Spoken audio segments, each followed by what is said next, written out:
Yeah, this is case number 556 on the calendar in the matter of Tillinghast versus Stott. Parties have been sworn in, Judge. You may be seated. Folks, have a seat. How old are you, Tony? 20. And you? 21. You two gals had been friends and decided to take an apartment together.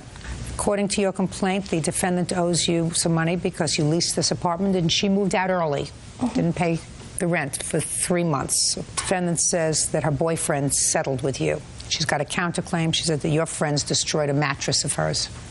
What prompted you to take an apartment together? We've been best friends all our lives. We live next door to each other. I wanted to get out of my parents, and she wanted to move out to hide her relationship with her boyfriend over there. That's you? Yes. Okay. How old are you? 59. 60. I just turned 60 yesterday. Happy birthday. Thank you. You have children? Yes. How old? 35 and 37. When did you lease this apartment? In the end of May. And how long was the lease? 6 months. What was the rent? $965. So far, is all of that correct? Yes. You thought your parents wouldn't like the idea of going out with this gentleman? Correct. They think he was a little too old for you? Correct. When did you move out? August 27th, 2004. Why? The plaintiff here, which Tony, she had her friends over. They were drinking, smoking pot, drinking beer. There was condoms on the floor, and one of her friends had threatened me, so I called the police and I moved out. One of her friends had threatened you with what? Verbally threatened, and also picked up a pen and acting like she was going to. That's not true. Shh, just a second. When did this happen? The night of August 27th. What was the argument about? The argument was about her friends and her all over my belongings, trashing some of my stuff that I had. Were you spending every day at the apartment? No. You were spending most of the time at your boyfriend's home? Yes. So you were really just paying the rent for this apartment as a beard? Yes. Are you living together now? Yes. Have your parents accepted that? No. They know about it, but no, they have not. Did you give her any money for the remaining 3 months on the lease? I gave her $400 in, I believe it was... When? September. After you left? Correct.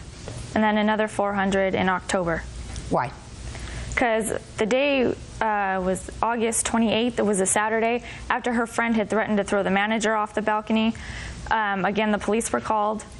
And when I moved out, there was a verbal agreement between her and I and my boyfriend that said we will pay you $400 this month and $400 next month to make a total of $800. Are you still living in the apartment? No. When did you leave? I left right after the lease because I couldn't afford it, and my bills were past due. Tell me about your friends in the apartment. Do they spend a lot of time in the apartment, Tony? I have my witness, Ashley. She was in the apartment quite often because she was not doing well with her father, so she was there a lot. Interesting. Come on up. Talk to me. You're Ashley? Yes. You were spending a great deal of time in the apartment? Mm-hmm. How many days? 5 days a week? At least. And where did you sleep? In her bed. Whose in bed? Tawny's bed. Tawny's bed. And where did Yes. she sleep? She slept in her bed also. Did you pay rent? No. After the defendant moved out, did you continue to go there 5 days a week? No. Why not?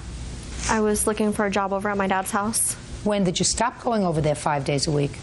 Right after all the mattress incident happened. You mean right after August 27th? Yeah. That's miraculous. So you mean right after all of this happened, you stopped going over there 5 days a week? Well, because the manager didn't want people over there that wasn't paying rent, and they said that you couldn't be over there more than 72 hours. She didn't want any conflict, so I just stayed there by myself most of the time and just went out when I wanted to be with my friends. What were you doing at that time? Go to school? No, I just do housework and clean up at her house. She'd go to work and I'd stay there and do all the chores and laundry and clean. We had planned. What, are you kidding me or what? How old are you? 18. You get over on this baloney with your family? Huh? No. So what makes you think you're going to get over with this baloney on me? I mean, do you think that they hire me because I'm stupid? No. You think that they pay me all this money because I'm an idiot? You want me to believe that you're a house cleaner in her house. Is that what you want me to believe? That's what I do. What? That's what you do? Yeah. No, she just stayed with me. She was trying to look for a job, and in the morning she'd clean up, and help me out. What? She was helping me out by Are you a big slob? Why No. should you? You're one person. You're one person. Why should you need to have a brigade of people to take care of you? I was just helping her out because she needed a job, and she couldn't stay with her dad, so she stayed with me a lot. Right. That wasn't the arrangement, Tawny, my dear. The arrangement with her is it's her apartment and yours. You want her to pay half the rent. You pay half the rent. The two of you live there, not the two of you and anybody that you feel sorry for. So for half the time that she was paying rent and not living there, she was living there. And then miraculously, Miss Smarty Pants says that the day after this incident, when she left, she all of a sudden decided she could stay at home with her parents. She actually went and stayed with her grandma for a while. Good. Judge Judy continues in a moment. You're talking to your parents? Yes. Great. Keep that open. That's the one constant that you have. And later today, He got very angry because I wasn't interested in dating him. He threatened my job. He threatened my life. He said, I know where you work. I know where you live. And I hung up the phone on him. real cases, real people. Judge Judy. Tawny Tillinghast says her former best friend, Tiffany Stott, owes for breaking a lease. Tiffany says Tawny's partying forced her out. She paid you. She came home. She found things going on there that she didn't like, people living there that weren't supposed to be living there, and she was gracious enough to pay you for 2 months, or a substantial part of it for 2 months, and she wasn't there at all. She was never there to begin with. I got it. I got it. That's why you had the apartment to yourself. You could invite anybody who you wanted to come on over and live there, which you did. So she was very nice to you. You should have started to advertise immediately when she moved out to get a new roommate. Did you do that? I tried to see if any of my friends... Did you advertise for a No. new roommate? It was only a one-bedroom. No one wants to share a one-bedroom. Okay. Now, are you pursuing your counterclaim for the ruined mattress? I don't need to. Once she brought this upon me, I figured I might as well bring something upon her. Well, by bringing it upon her, you're also visiting it upon Bird and me. You don't want to do that, do you? No. Perfect. What do you do? I'm an office manager. You're talking to your parents? Yes. Great. Keep that open. That's the one constant that you have. Okay? Okay. Good. You withdrawing your claim for the mattress? Yes. Perfect. And your case is dismissed. That's all. Parties are excused. You may step out. This girl is my best friend since I've known her forever. She let some 60-year-old man change her into someone she was not. I remember telling Tiffany, I said, watch it because Tawny is kind of wild. Pot, smoking. I did party. What can you say? I'm like a regular 20-year-old. I'm not like a 20-year-old dating a 60-year-old man. She was arrested at Mervin's for stealing merchandise, and she was ordered to pay. She used to be sweet. Now she calls me and yells and harasses me on the phone with him whispering in the background, telling her what to say, you know. Tawny said she had changed. That's fine. But obviously she hadn't changed. And now the next case. All parties in the matter of Haynes versus Lang. Step forward, please. County Inspector Douglas Haynes is suing his former friend, event coordinator Kimberly Lang, for the return of furniture he loaned her. Kimberly claims Douglas gave her the furniture. Mr. Haynes, you and the defendant had a friendship, according to what I read. You met at a car dealership and you had dinner a couple of times. And it is your claim that you loaned the defendant some furniture that you had because you were doing some remodeling in your house or garage. And you now want the furniture back. Yes, Your Honor. Ms. Lang says that you never loaned her this furniture. You said that you were getting rid of it, but you'd like to have it. She said yes. She did in fact take the furniture because she was new to the area and didn't have any furniture that she had brought with her. That it was not a loan, but a gift. First, show me the furniture that you allegedly loaned to her.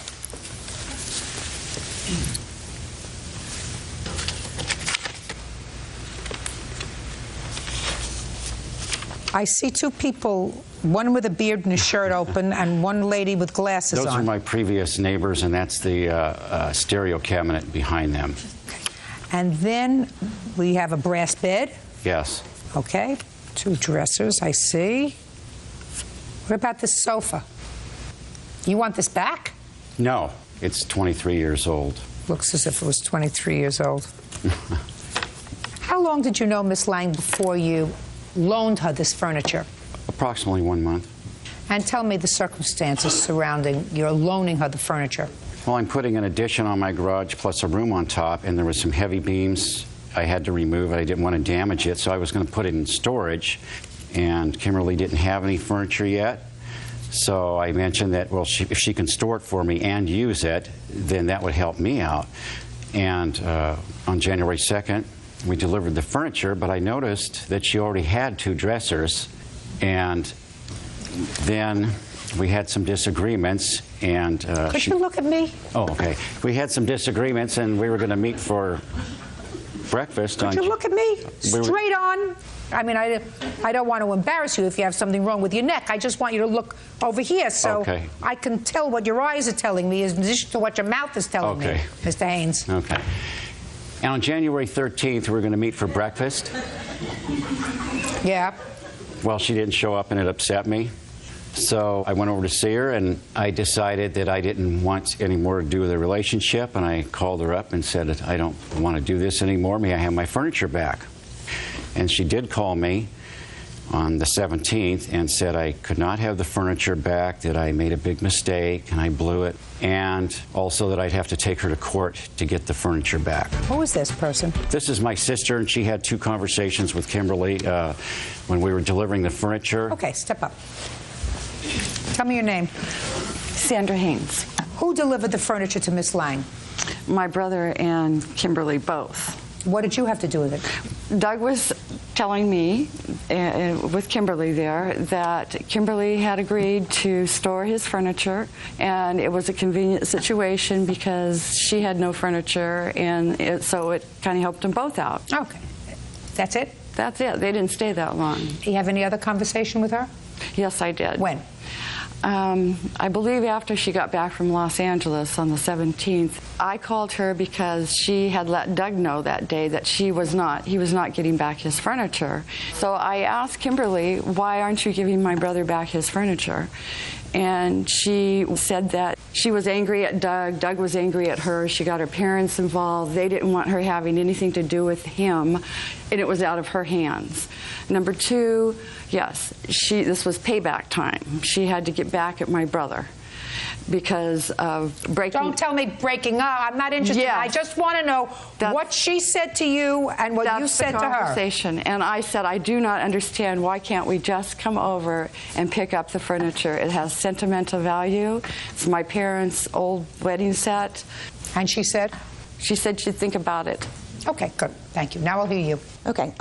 I had met Doug 2 times prior to that date at the car dealership that I worked at. He was a customer. He had subsequently made a phone call to me that he had some furniture that he needed to get rid of, and he knew from our previous conversation that I had an empty apartment and that my stuff was in storage in Orange County. Asked me if I'd be interested in coming by and taking a look at the furniture because he needed to get rid of it. He was doing this remodel. I went by there. It was either the 31st or the 1st of December, or January 1st. Looked at the furniture. The next day was when he actually delivered it to my place. I did drop by his sister's house, yes, and met her for the first time, but I was quite surprised that Doug had already explained to her the arrangement that was made with the furniture because she seemed to know what was going on. The furniture was not a loan. It was actually a gift. And so I wasn't at liberty to explain to her what was going on, but I was quite surprised that she understood what was going on. Just a second. Sure. She suggested to you that the furniture was a loan or a gift? No. She stated, so my brother delivered the furniture this morning, yes. And how does it look, and did you set it up, and so forth. And I explained to her at the time we did set up the bed. At that point, it was pouring rain. We had a mattress in the back of Doug's truck that was being delivered to my parents. I was sleeping on the floor on a mattress. So we stopped by her house on the way to my parents to drop off that mattress. I didn't hear from Doug again until the 17th of January. I got back from Orange County. There was a message on my machine, and at that point was when he asked me to dinner. I refused to have dinner with him, and I was not interested in dating Doug. He got very angry because I wasn't interested in dating him, and he started demanding his furniture back. I don't know why he was getting upset with me at that point. He threatened my job. He threatened my life. He says, I know where you work. I know where you live. This is going to escalate, and he made some threats, and I hung up the phone on him. That's when his sister called me. Miss Lang? Yes. You sound like an intelligent lady. Thank you. He sounds, according to you, like a nut. Yes. And the only nexus that you had to this nut was these pieces of furniture that you had had for 15 days. Yes. Correct? Yes. So if I were being a smart person, I would say to myself, miscommunication, it was a gift and now he wants it back, but he's a real nut and he's threatening me. Douglas, get a police officer, get your truck, come over and get your furniture. We now have nothing to do with each other. There is no reason for you to call me. There's no reason for you to have anything to do with me. That's what a smart person says. Under normal circumstances? Not a stupid person who says, now I'm dealing with a nut. You're right. And I have furniture that I've had for 2 weeks. Furniture that belonged to your parents may have some sentimental value to you, sir. It's junk. I mean, I've looked at it. It's junk. The only thing that looks anywhere that somebody might want to keep is this brass bed. And I may not be a furniture maven, but I have a pretty good eye.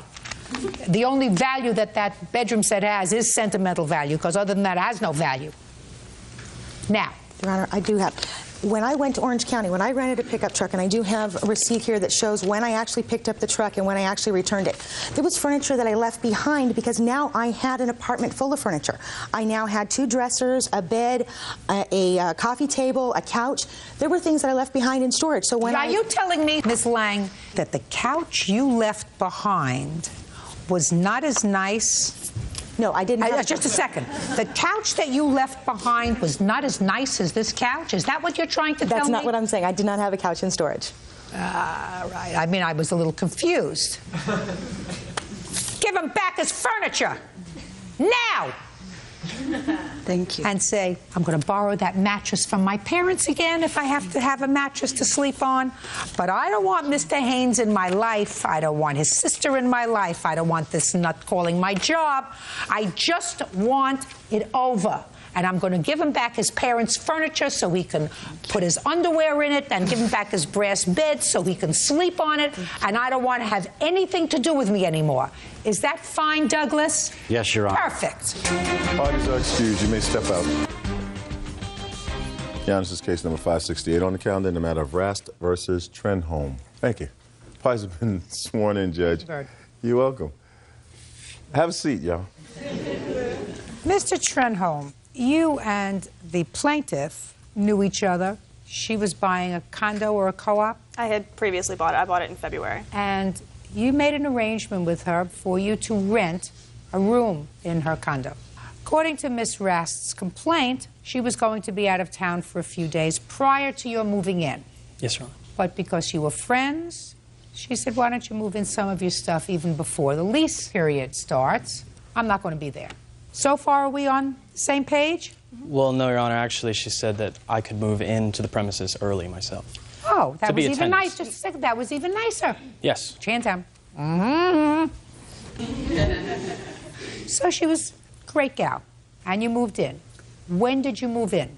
On the 13th. Of June. Of 2004. And what furniture did you move in with, sir? I moved in a guitar. I moved in a... Just a second. Can you sit on it? No. What You could, furniture did you move in, I said? I moved a portable fold-out chair that turned into a bed. I moved in a couple of other chairs, some lamps. Clothes? Clothes. There's a couple bags of clothes there. And then Bags? You mean suitcases? Yeah, or suitcases. shopping bags? I had packed all my clothes up. Now, at some point, you had a few guests over. Yes, Your Honor. When was that? That was on June 18th. It was a few days prior to my birthday, and I invited a few friends over to watch the Red Sox game and celebrate my birthday. So you were at that point a tenant? Yes. How much rent had you paid? None. Tenants pay rent. They do, but we had no written Mr. contract, Your Trenholm. Honor. You don't have to have a written contract, Mr. Trenholm. You can be a month-to-month tenant without it. But as long as your behind is in her apartment and you say that you were going to be a lessee, you're a tenant. Yes, Your Honor. Tenants pay rent. But she had told me verbally, we had a verbal agreement that I could move in early, and that would not be the case because she knew that I was already in another lease. So it was in her goodwill that she allowed me to move in. So you weren't a tenant. I guess legally, no.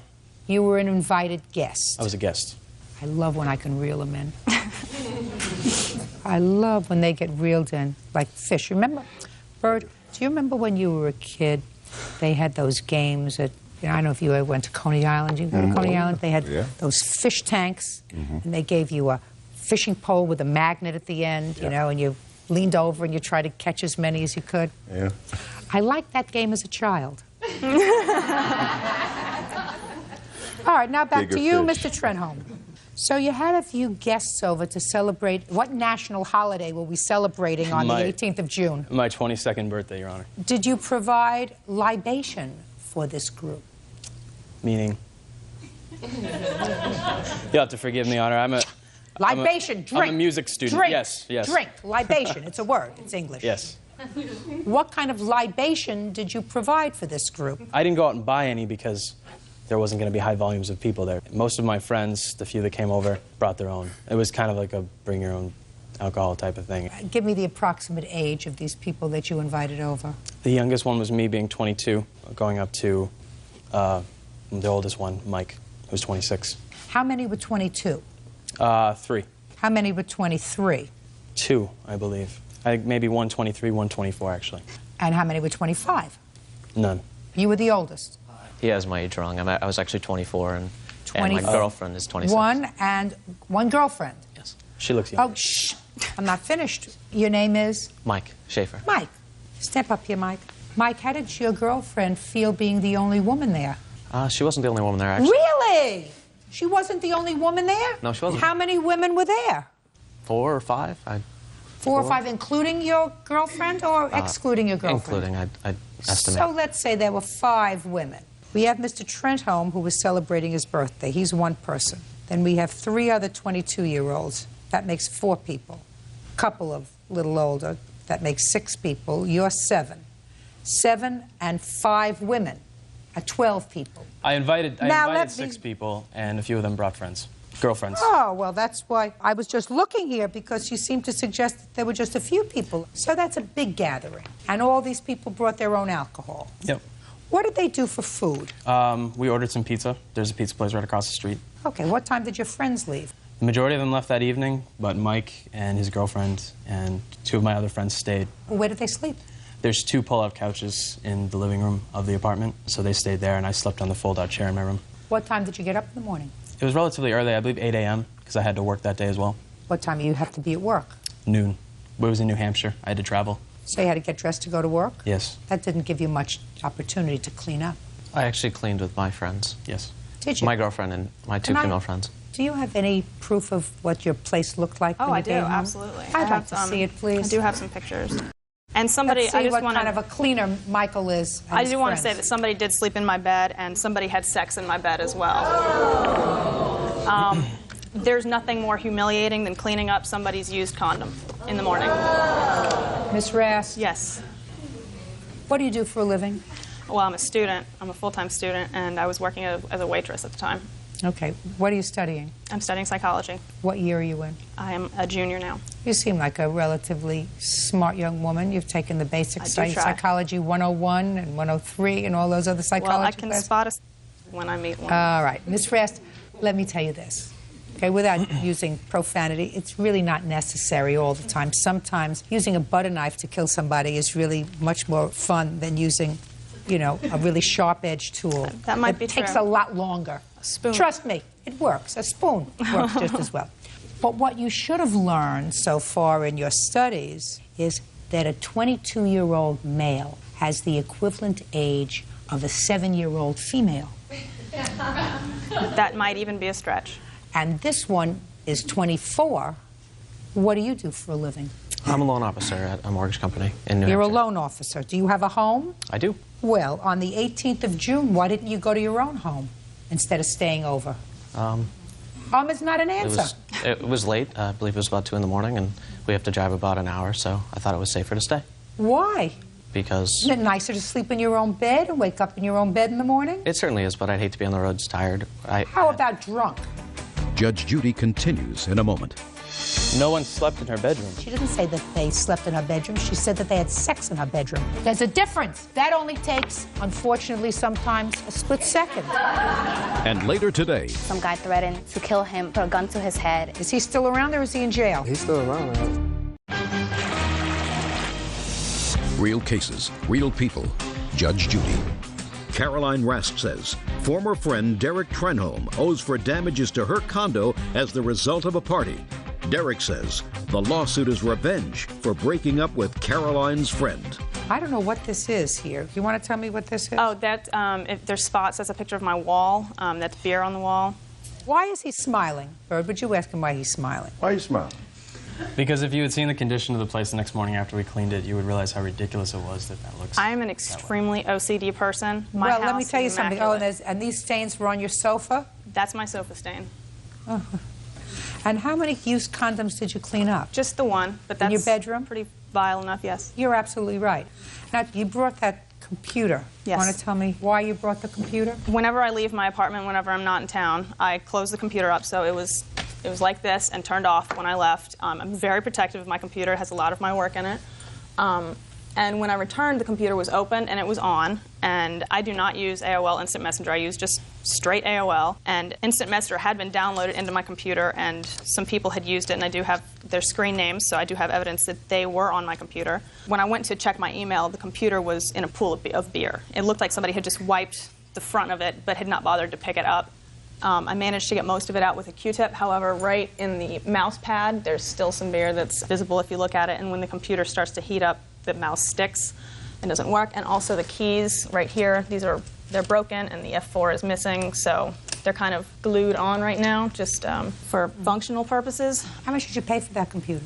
I want to say it was about $1,200. My dad bought it for me as a graduation gift from high school. What do you have to say for yourself, sir? Well, the computer she showed to me when I came back after the party, and she said, somebody spilled beer all over it. That's what she said. And she's pointing at it saying, there's beer all over it, it's broken. And I'm looking at it saying, like, how can you possibly say that? There's nothing on it. There's no marks, there's no liquid, there's no What stickiness. about your friends who used it? I don't know if any of my friends used it. There was very few people there. I'd be surprised if that's the case. I can show him the screen names. So she's got a few screen names written down. It's completely ridiculous. After this incident, she told me, you know, you broke my computer. I can't believe you did that. My password was stored in there for AOL. 2 weeks later, she deleted my AOL account.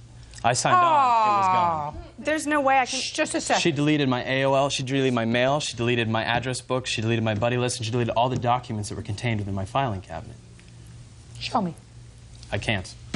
There's no way to do that if somebody deletes your stuff. There's no... What about the beer stains all over her couch? Those were not there when we left. It's complete fabrication. This is more about a personal vendetta. What about the condom in her bed, sir? That's completely false, too. That's a complete lie. Okay. It's ridiculous. I changed, not 7, 6. 6. I told you it might be 6. an exaggeration. You know what he didn't learn? He didn't learn from his parents when they said, when you do something wrong, you have to say, I'm sorry, I apologize. No one slept in her bedroom. I'm sorry, I apologize. Let me tell you something. She didn't say that they slept in her bedroom. She said that they had sex in her bedroom. There's a difference. That only takes, unfortunately, sometimes a split second. Yes, Your Honor. Mr. Trenholm, you don't need 8 hours to use a condom. Right? Yes, Your Honor. Now, my only problem with Miss Rast, and I want to tell you something, Miss Rast, you see, I have a big problem with you, and the problem is you're only suing him for $780. That's a problem. As far as I'm concerned, he has to replace that computer that cost $1,200. He would have to replace these couches, according to what I see here, because you're never going to get those stains out. So I don't have to go any further. For some reason, What about the money she I'm tried to... speaking! For some reason, you decided to be kind to Mr. Trenholm, something that I certainly wouldn't do under the circumstances, and sue him only for a nominal amount of money, which I am pleased and joyful about being able to award you.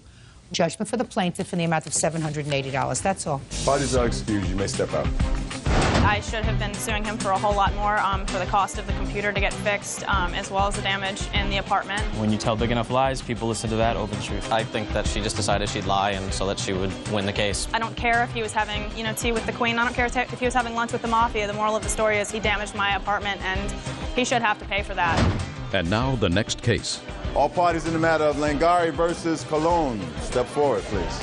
18-year-old student Nydia Langari is suing her ex-boyfriend, 21-year-old promoter Hector Cologne, for money loaned and the cost of a necklace. Miss Langari, this young man used to be a boyfriend of yours, and you, according to you, loaned him some money. One small loan was for him to remain alive since somebody was after him because he owed them money. And the other loan was for some clothes that he wanted, clothes and shoes and stuff. And then you found out that he wasn't the man that you thought he was. Exactly. And you want a necklace back that you let him borrow. Which I believe he pounded. Now, Mr. Cologne says that you're crazy about him, and you gave him the money, and it was a gift. There was never any promise to pay you back, right? Mm-hmm. Because you are a special guy. You are a prize package. You are a unique man. Prime property. Judge Judy continues in a moment. Real cases, real people. Judge Judy. Nydia Langari says ex-boyfriend Hector Cologne owes for loans and a lost necklace. When did you first start to date this Prince Charming? In December 23rd, 2004. When did you make the first loan to him? I think 2 weeks after, when he told me that some guy threatened to kill him, put a gun to his head, and he was telling me this story, and I offered to borrow the money, and he said he would pay me within 2 weeks. Tell me about the loan that you had with this guy who put a gun to your head. I was doing something for him and whatever. No, I want you to be specific. I'm really interested. You were doing something for him. What were you doing? I was selling drugs for him or whatever. Okay, so he gave you drugs that you sold. Yeah, and I supposed to owe him money. I spend the money. I owe them money. What kind of drugs did you sell for him? Weed. Just marijuana? Yeah. How much did you sell? It was pounds of it. Do you love this? Do you love this, you know? Remember that fishing game that I discussed with you? Yeah. The fishing poles and the magnets? Mr. Cologne, you sold pounds of marijuana for this guy. You made the money, and then you went and you spent it on something else. What'd you spend it on? Clothes. So you bought clothes with it. Didn't you think that that was a dangerous thing to do? How long had you known this guy? For like 2 or 3 years. Did you sell for him retail or wholesale? Shh, quiet! Did you sell in bulk to other people or little bits? Little bits. On a street corner or from your house? They used to call me. So you had regular customers? Yeah. Okay, so he had threatened to kill you? Yeah. With a gun? Mm-hmm. How old are you? I'm 21. Do you have children? Mm-hmm. Yeah. Ooh, I knew you were going to say that. I knew he was going to say. How many children do you have? I got one daughter. Where does she live? With her mother in New York. Okay. So you took the money from her and she gave you the what, $150? 180. And you gave it to the drug dealer? Mm-hmm. Is he still around or is he in jail? He's still around. What's his name? His name is...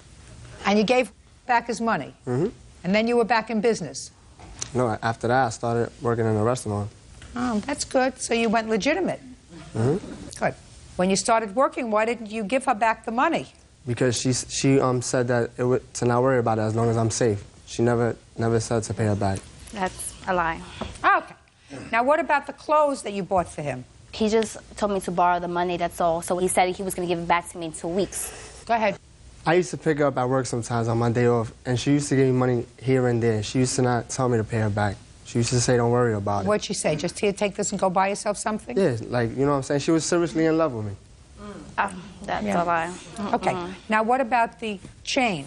The chain, when she gave it to me, we was in her house or whatever, and she was not even supposed to have people in her house. We got caught in her house, and her mother was saying stuff in Spanish that she never raised up her daughter to have guys in the house or whatever. And the chain was already loose, and I never pawned her chain. It was You just lost it? I lost it. I was in the club, and it was loose, and I lost it. Did she give it to you, or did she let you borrow it? No, she gave it to me and said there's a change. So when you lay down, like when I go to sleep, to think about me. Let me tell you something, Miss Lingara. Mr. Colon, whatever he is, he's not a liar. I can tell you that right now, because right now he has acknowledged that he committed felonies for the last 3 years. Anybody that would acknowledge to me that he has been a drug dealer for a very long time, sold marijuana, bought it wholesale, sold it retail, is not going to lie to me about a stupid thing like $150 that you gave him or some clothes that you bought for him. It's not. Put your hand down. You're winning. So I have to decide whether these things that you gave him were gifts or they were loans. I don't think that they were loans. You got angry with him, according to you, because you found that he was lying to you, that he had a child, that he had a woman. And that's the when I started to avoid him. I stopped the relationship. Good. Because I didn't want to be with somebody. Miss Lingara, that was very, very smart. I think you should stay away from Mr. Colon until you're really certain that he is gone legit. But these monies that you gave him, I don't believe were loans. I don't believe it, because I have to decide who's lying. And anybody so stupid as to acknowledge in front of 8 million people that he's a drug dealer is not going to lie to me about a couple of dollars in loans. Thank you very much. Parties are excused. You may step out. She gave it to me. She said... Yeah, this is case number 593 on the calendar in the matter of Martin versus Larson. Parties have been sworn in, Judge. You may be seated. Miss Martin, the defendant was your boyfriend? Yes. According to your complaint, he assaulted you? Yes. And broke your collarbone? Yes. Mr. Larson says that he did no such thing, and that, as a matter of fact, on the day in question, it was you who assaulted him. Where did the assault take place? At my house. Is there any reason why you're smiling? No. No. I wouldn't smile if somebody assaulted me. I'd have a frowny face on. Yes. Right? Yes. What time at your house? Probably about 3, 4 o'clock in the afternoon. Mr. Larson, what were you doing at her house at 3 or 4 in the afternoon? Actually, that's not when it happened, but I was at her house from about 3 to 4 o'clock because she worked that day, didn't have a babysitter for her 2 boys. I had my little boy, so I watched him for her. So this was prearranged that you were going to be there? Yes, it was. Then she... Do you remember the date? Nope. All I could tell you was it was Sunday in middle of the 23rd January. Of? January. And you were not living together at the time? No. No. Okay, it's 3 or 4 o'clock, you're babysitting for her 2 children, your child. What happened? She came home in a bad mood, so I called some friends, left, went and watched some football games with them, came back later because my truck had broke down in front of her house. What'd you do with your son? Oh, his mom had came and picked him up by this time. What were you in a bad mood about? Because I got a phone call at work saying that my kids have been home by themselves for about 2 hours. I guess his truck broke down and left my kids home by themselves for 2 hours, so I was pretty upset. It wasn't 2 hours. I did her a favor, took her to work because she doesn't have a car. I drop her off at work. About halfway back to her house, my truck breaks down. Grabbed my stuff out of there and got to her house as quick as I could. The kids were maybe there a half an hour. How old are they? 10 and 5. Okay, but that's why she was in a bad mood. Okay, so you left. Yes. And there was no altercation? No. Did you come back? Yes. Okay. What happened when he came back? I asked him to leave. I didn't want him there. He was making excuses. He didn't have a ride. He had nowhere to go. I kept telling him, leave, just leave, just leave. You know, and it turned into an argument. He would not leave. I went to go in my bedroom and lock the door, and he grabbed my hair and pulled me to the ground in the hallway and landed on top of me and took the cell phone, the batteries out of the cell phone so I couldn't call the police. He was really abusive. He wouldn't leave for anything. I was just trying to get away from him. I was trying to leave the house. He wouldn't let me leave the house. Report? Yep. I'd like to see it, please, along with your medical records. Okay.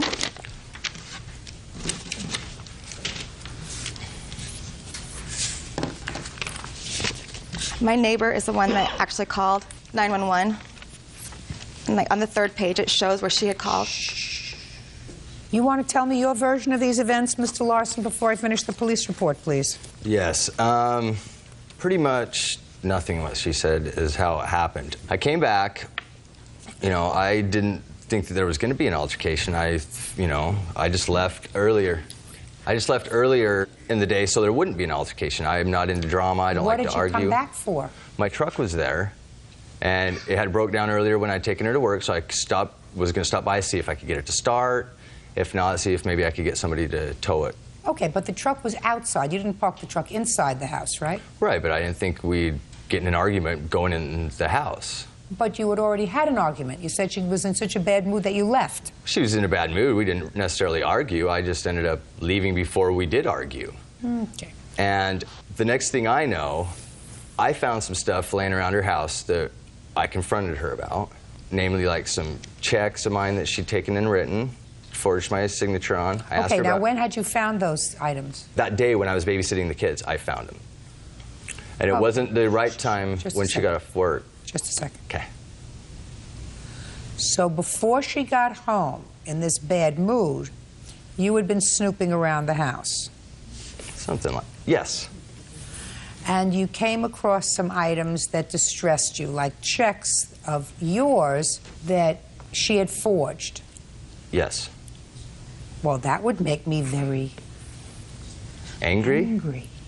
Yes, that would make me angry. No, I was more shocked. Shocked? I wasn't really angry at all. That's why I didn't say anything when she came home from work. The kids were there. It wasn't the right time to confront her when the kids were there. So then you left. So I left. Now, when you came back allegedly to take care of your truck, Yes. but you went into the house. Right. Now, what happened when you got into the house, Mr. Larson? I basically sat down on the couch. She was standing above me What yelling. were you doing sitting on the couch? Well, I just came up the stairs and sat down on the Was your truck fixed? couch. No. We were talking. Talking about what? I was confronting her about the checks that I'd found. Okay, though that would seem normal. Then she got angry. I guess basically that she wasn't sneaking it. She got caught. And so she got angry. And that's when she came after me. How did she do that?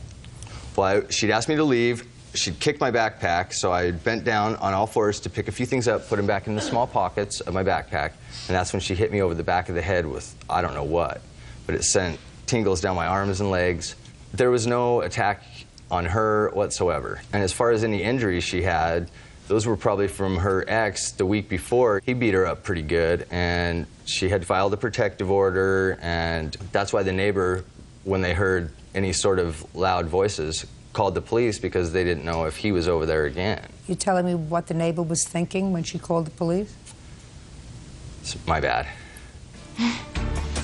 Judge Judy continues in a moment. Since this incident happened, has he slept over? No. I've slept over How many times, Mr. Larson? every other day. Real cases, real people. Judge Judy. Celeste Martin says ex-boyfriend Jeremy Larson assaulted her during a heated argument. Jeremy says Celeste hit him over the head. Why did you take the batteries out of the telephone, sir? I mean, the backs just came Why off did you and take- out. I didn't unhook them and take them out. You mean simultaneously, the two telephones that are in the house had their batteries No, fall one out? of them was downstairs on the charger. We were upstairs. There was one of them right there. How did the batteries get out of the phones? I didn't take them out. I didn't tell her she couldn't call anybody. Had you been drinking that day? I think I'd had about one beer the whole time I was over watching football. What did you hit him with, Miss Martin? I did not hit him. Well, the police noted that he had a mark on the side of his neck and a redness to the back of his neck. It must have happened when we were in the hallway and he, you know, in the way of me trying to get away from him, it might have scratched his head, but I did not hit him. I was trying to get away from him. Your Honor, Shh. You appear to be a rather intelligent young man, Mr. Larson. You seem to get it. Wrong, perhaps, but you get it. Not usually. How come there were papers thrown all around, Mr. Larson? Those were some of the things that I'd found. Tax returns of mine that she'd gotten out of a filing cabinet. Okay, now what were they doing thrown around the bedroom? Who threw them around the bedroom? I didn't throw them. When I left earlier, they were in a stack. She knew that I'd found them. When I came back, I'm I talking don't about know the what police. happened. No, I'm talking about the police, what the police found. I mean, she could have, they were on the floor in a room. She could have kicked him when she was walking. She gets quite irate. But you weren't irate that she found some stuff there that you felt as if she was being deceptive about. But again, I never was really upset about it. I just thought, what stupidity. Have you ever had any arrests for domestic assault, Mr. Larson? No, I have Yes, not. he has. Mm-hmm. When, Miss Martin? Once with his ex-wife, probably 4 or 5 years ago, and then he got arrested twice with me for domestic. full. They were probably within the last year. July. Arrested or just there were complaints? Arrested. He was No. arrested twice, and there was a few complaints. That is a total lie. No, I've never had a domestic call from my ex-wife that I was with 15 years or been arrested with her previously. Have there been calls to the house with regard to the two of you? Yes. I think there was one before this one. Okay. Several. Okay. Okay. Your Honor, I think she could probably tape me in a fight, so why would I pick a fight with her? She's a good-sized girl. Isn't that rude? Do you have any medical records, madam? Yes. I'd like to see them, please. And again, these are probably from her ex who Actually, I think 3 or it's the 4 last days page. before. It's just a single page. Yes, that's it. That's just a printout of the statement, yes. And that's probably from when he hit her and they hauled her off in an ambulance. No, there's dates on there. Shh, quiet. Look, I need the medical records. Were you assaulted by your former ex-boyfriend, husband, prior to this? Yes. When prior? The January 10th of this year. Huh. No, it's... January 10th. So according to you, 13 days before this happened. Mm-hmm. And when you were assaulted, did you go to the Granger Medical Clinic? No, I went to the emergency room at Jordan Valley Hospital. And what kind of treatment did you get there? Some x-rays for my eye. I had a black eye, so some x-rays. X-rays, and what else? That was it for the eye. It was the 23rd that we had this fight, and then I went to the Granger Medical on the 27th. I see that you went there on the 27th, but I don't have a report from them. All I have is billing. This is billing. It says and on what there they did. for x-rays for a broken collarbone. I see what it says, but I don't know when that happened. You see, you didn't go the 23rd. No, it says on the 27th. You didn't go the 24th. It says the 27th. You didn't go the 25th. You didn't go the 26th. So my problem is I don't know whether this happened as a result of a prior assault where you were the victim, because this isn't a medical record. This is a bill. Yeah. Do you understand? Yes. Oh. I think this was on a Sunday that this happened between us. Monday, I called and got a doctor's appointment for the 27th.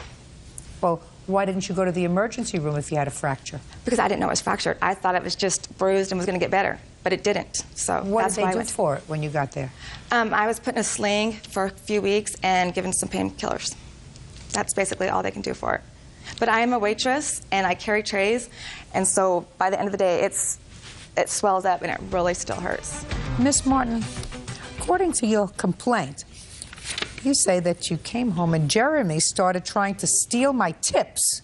Yes, he has done Well, that. you don't. No, I didn't say you didn't say he has done that. You said that this happened, by the way, on January 25th, is what you state here. Yes. In your complaint, which is 2 days later. Do you understand? It was the 20... It was a Sunday, I know that for sure, because football was on. The 23rd. So this is just incorrect. Yes. But what you stated in your complaint was that Jeremy started trying to steal my tips that I made for the day as a waitress, and he tried to take my wallet. As we argued, it turned physical. I tried to get my cash back, and he pulled my hair. How come you forgot that? That would be very important. He was trying to steal your property? This argument went on for probably over an hour. So there were several times that I was trying to get away from him. That was the whole thing, is I'm leaving and going to one room and he'll follow me. And I'll get up and go to the other room and he'll follow me. And he has stolen my tips and my wallet I don't care several what times. he's done. Listen to me. What he's done in the past is irrelevant if you took him back and you had him watching your children that day. So it doesn't make any difference to me. If you determined to live with him. Okay, I did not ask him to babysit my kids, actually. I did have a babysitter. The reason it came about, his little boy and my little boys are really close. They like to spend the weekends together. So he figured since his little boy was going to spend the night, he's like, well, I can just babysit for you. And I was like, well, I have a babysitter. He's like, well, it's okay. To save an argument the night before, I was like, okay, whatever, babysit. Just a second. Did he sleep over the night before? Yes. Since this incident happened, Has he slept over? No. Since this incident happened, have you seen him socially? Yes, probably. When? Probably about a month, 2 months ago. About a month I've ago. slept over as well. How many times, Mr. Larson? Probably at least every other day. No. When was the last time you slept over, Mr. Larson? Probably 3-4 weeks ago, maybe. Tell me about it. She's drama queen. She'll do anything. Now look at me and tell She'll me. do anything to have drama Just a going in second. her life. I asked you, tell me the circumstances surrounding your sleeping over 3 or 4 weeks ago.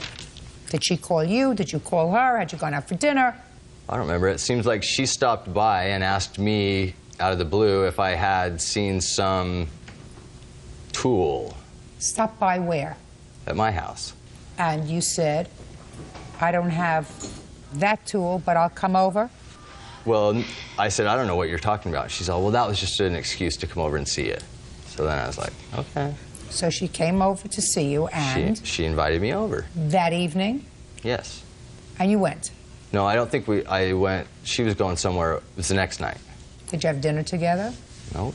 What time did you get there? 10 or 11. Where were the children? Her kids live with their father, so they were with him. And you spent the night? Yes. Truck was working? Yes. I do have a question. Now, this is a different time my truck broke down. I was taking her to the doctor, again, because she doesn't have a vehicle to get to the doctor. So I took her to the doctor. When? This is right before we broke up. How do I get to your house if I don't have a vehicle? You do now. Don't speak. Right before you broke up, you're talking about January 23rd? Is that when you consider No, yourself actually, broken? this was after that. This was after that. Okay. I would say this was about 3.5 weeks ago. Okay, well, tell me what happened 3.5 weeks ago. Took her to the doctor. On our way back to her house. Which doctor? Granger Medical. Would that have been either March 1st or February 21st? Yes. Okay. And this was afterwards? This was after this January 23rd? Yes. So then I started driving her home, and my truck broke down, once again, doing her a favor. So I finally got a friend to tow it back to her house. After it had to stay the night where it was at, got broken into. I towed it over to her garage, and she gets mad at me, and all of a sudden has it towed and won't tell me where it was towed to. Still? Still. I'm getting close to calling all the places in the Yellow Pages, but there's quite a few towing. Where's his truck? Kearns Towing. Kearns Towing. Now Is I that have 3 helpful? weeks impound fees. Is that helpful to you? If I can afford to get it out, yes, that helps. What'd you have it towed for? I asked him not to tow his truck to my house when it broke down. Okay, and it broke down about 3-4 weeks ago? Yes. After he took you to the doctor? Yes. Goodbye. Listen. When somebody assaults, if somebody assaulted me and broke my collarbone, my dear, according to what you tell them, they would not be taking me to the doctor a month later. No, it was... And they would not be sleeping over 3 weeks later. He has not... That's called condonation. He has That's not called spent being the night. stupid. He has Goodbye. Versus Phil's. Parties have been sworn in, Judge. You may be seated. Gentlemen, have seats, please. Ms. Jones, according to your complaint, you and the defendant, who were friends, got into an altercation in his car.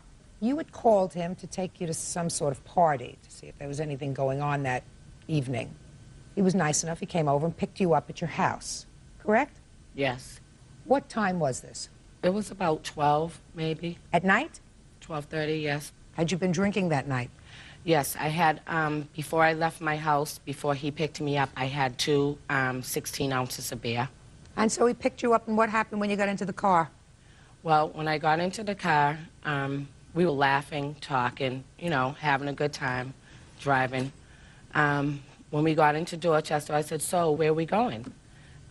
He was like, we're going to my house. And I'm like, why are we going to your house? I want to go out. You know, are you having a party at your house? He's like, we're going to my house. I want to have some sex with you. He calls me shoo-shoo. And I was like, I don't think so. You know better than that. I wanted, I was like, look, just take me home. He got really upset, started like screaming, "You always give me a problem," and "You people this, you people that." Then he gets out of his car. He takes his keys and his cell phone, gets out of his car, goes across the street, and urinates. Then a yellow cab drives by, and he jumps into the yellow cab and takes off in the cab. So I'm like, oh my God, where is he going? He's gone in this cab. Meanwhile, I'm sitting in this car, you know, in the middle of nowhere, because the argument went on for hours, Miss Judy, for a long time. It did, over this. He was refusing. Well, for hours? Well, for a couple, at least like a couple of hours, because he was refusing to bring me home. What were you doing, just driving around for hours? Well, we were parked, yes, we were parked, okay. And arguing? Right. Okay. Arguing big time. So anyway, he leaves me sitting in his car, no keys, you know, nothing, in the middle of nowhere, in Dorchester on Bowden Street, which is a very high crime area, very dangerous area. So I'm just sitting there and wondering where he is. So finally, I get out the car, I go around to the driver's side, and I'm looking like up the street to see, can I see a payphone, or looking down that way to see, could I see him? He comes back in the cab, and he gets out the cab. He comes, I said, Danny, look, this is ridiculous, just take me home. This is just absolutely ridiculous. Please just take me home. He comes charging across the street, okay, pushing and shoving me all up against the car. He bit me in my wrist, jumped in his car. Meanwhile, I'm trying to reach in the car on the driver's side, get my pocketbook, and, you know, like, and trying to, you know, just struggling to trying to get in the car, because I'm like, oh God, he is not going to leave me out here by myself this time of night. Meanwhile, he gets in the car somehow. You were outside of the car? Yes. Go ahead. And my coat, my pocketbook, everything was shut into the car, and this man dragged me at least about 30 feet. And then what happened?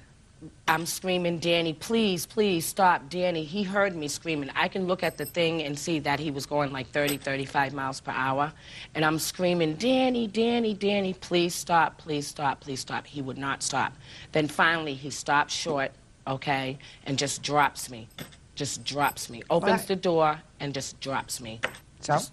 So I get up all, you know, crazy, you know, like just, I was just like in shock. And I went to a payphone, I dialed 911, I called my husband. My husband and the police and the ambulance, all three showed up at the same time. I refused the ambulance out there because I wanted to go to the hospital. I was just so upset, I just wanted to go home. I just wanted to go home. So you refused medical treatment? At that time. So what are you suing him for?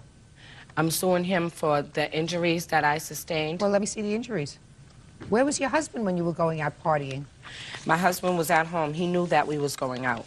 He said that because I hadn't been out in a minute. I hadn't been out in a long time, so. And he said, go on out. And he knows that Danny and I are good friends. Here's my medical records and the instructions that I got from my doctor. Here's the sandal where I was bracing myself.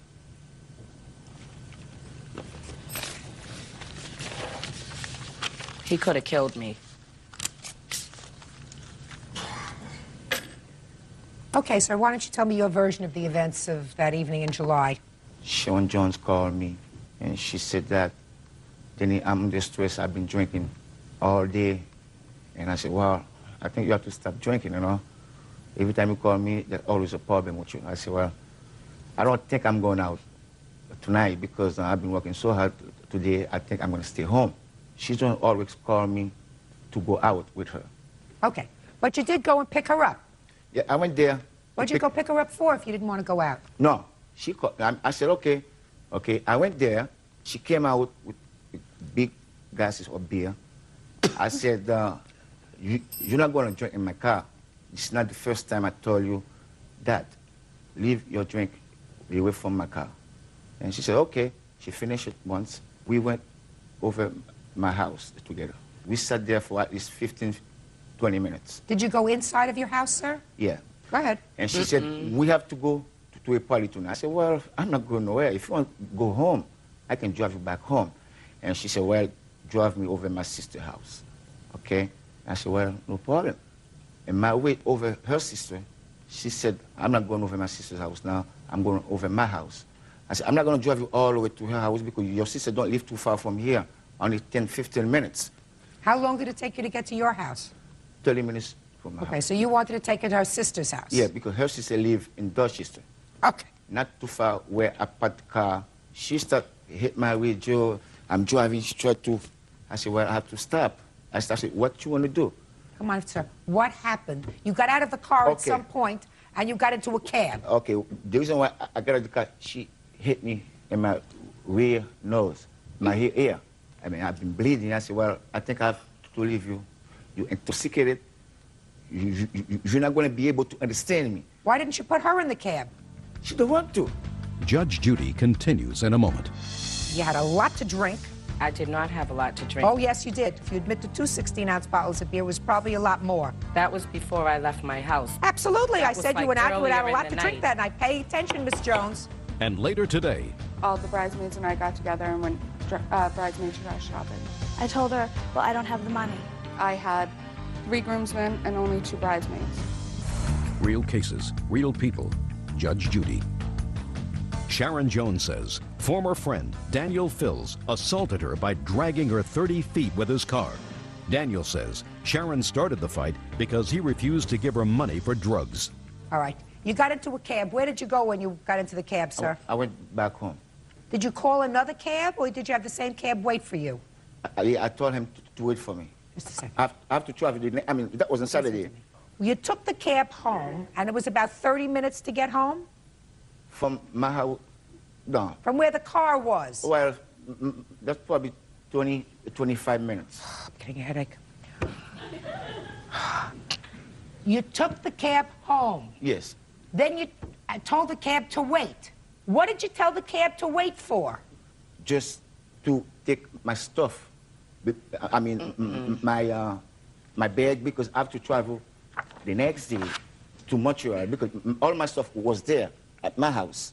So you went and picked up your bag? Yes, because I have to travel to Montreal. I have to drive back to Montreal. I have to drive to Montreal that day. You had to drive to Montreal? Yes. Oh, you were driving to Montreal? Yes. Okay. When you came back in the cab, did you have your suitcase with you? Yeah, I came back with my suitcase. Oh, for crying out loud. Well, according to your answer, you tried to pull her out of the car by her legs, right? No. Listen to me, sir. Let me read your answer. You Yeah. say, when I returned to my car, Sharon was still sitting in it. I told her to get out because I didn't want anything else to do with her. She got mad and started punching my radio, which Yes. cost me $400 to fix. That's when I went around to the passenger side and started pulling her out by her legs. She started pushing in the window. She said, stop. This is my car. I can't afford another one. She said, I don't care. I said, the reason why you don't care because you don't work. You don't work. I mean, You're having this nice, quiet conversation with her. The reason you don't care is because you don't work. It's in the middle of the night. By this time, it must be, what, 3 o'clock in the morning. You got 3 kids, right? And a husband who's home and has no problem with you going out to parties Friday night. He babysits for the 3 kids. I don't go out all the time. It was just that night. I hadn't been out in a few months. Oh. You remember hitting him? I did not hit him, Your Honor. Honest I to don't think God. you remember anything that went on that evening, quite frankly. Oh, yes, I do remember. No. Exactly. No. Everything. Miss Jones, he had a scraped knee. That's what I see here. A very terrible scraped knee. You were out that night. You had a lot to drink. You got into an argument with him. I did not have a lot to drink. Oh, yes, you did. According to you, you had 2 16-ounce bottles of beer. If you admit to 2 16-ounce bottles of beer, it was probably a lot more. That was before I left my house. Absolutely. That I was said you like went out, you had a earlier lot in to the drink night. that night. Pay attention, Miss Jones. I believe that you hit him. What reason do you think he would have to leave you in his car? What kind of car do you have? BMW, What year? 94. Nice car. What reason do you think he would have to leave you in an area that you say is not a good area, in his car that I'm sure he's very fond of, unless there was a problem? The problem was that he wanted to, he was not taking, he didn't want to take me home because he wanted to take me to his house to have sex. So get out of the car. What are you sitting there waiting for him to come back for? I did get out of the car. You were waiting for him to come back. That's what you said. You Yeah, said you I got out of the was. car, you were looking one way, you were looking the other way. You were waiting for him to come back. That's right. Why didn't you try to get a cab and go to your sister's house? She I was was 15 standing minutes out away. there, Miss Judy, looking, oh, whatever. Something doesn't smell right, something doesn't feel right with this case. In any event, I don't find that you were dragged 30 feet. If somebody's dragged 30 feet in the car, they have more than a scraped knee. You did not want to go to a hospital, and when you went to the doctor days later, all you had was a scrape on your knee. You get more than a scrape on your knee when a car drags you 30 feet. Wouldn't you say so? I had a cervical strain, a low back strain, and a neck strain. I was no. of pain. That's what you said. That's what you told the doctor. You reported to the doctor that you had all these injuries, back and neck, but they took all kinds of other tests, and they found nothing wrong with you except by your own reporting. You said, this hurts, and this hurts, and this hurts. The doctor wrote down that was the diagnosis. Take aspirins. That's what I'm telling you. Take an aspirin. Your case is dismissed. Parties are excused. You may step out. She tried to get some money out of me, but she didn't get it. I should have just stayed at home and instead of coming on national TV making a fool out of myself. And now the next case. All parties on George versus Prescott. Step forward, please. 23-year-old cashier Linda Cross George is suing her former friend, 23-year-old teacher Rhonda Prescott, for a deposit on a bridesmaid's dress. Rhonda says she didn't have the money and didn't attend the wedding. Miss George, according to your complaint, you and the defendant were friends. Yes, we were. And you became engaged. I did. You asked the defendant to be in your wedding party to be a bridesmaid. Yes. She ended up not being in the wedding party, and it's your claim that she owes you for her bridesmaid's dress. Yes, Your Honor. When were you supposed to be married? We got married September 23rd this year. And when had you asked her to be part of your wedding party? Somewhere around January. The 29th, all the bridesmaids and I got together and went bridesmaid dress shopping. Including the defendant? Including her, yes. And what happened when you went shopping? They picked out the dress, which is right here. Everyone agreed. Nice dress. Thank you. The dress was for a total of $196. And everyone agreed that within a few weeks that they would put the required 50% deposit down on the dress so that the dress order could go out, and we'd receive them in a few months. And?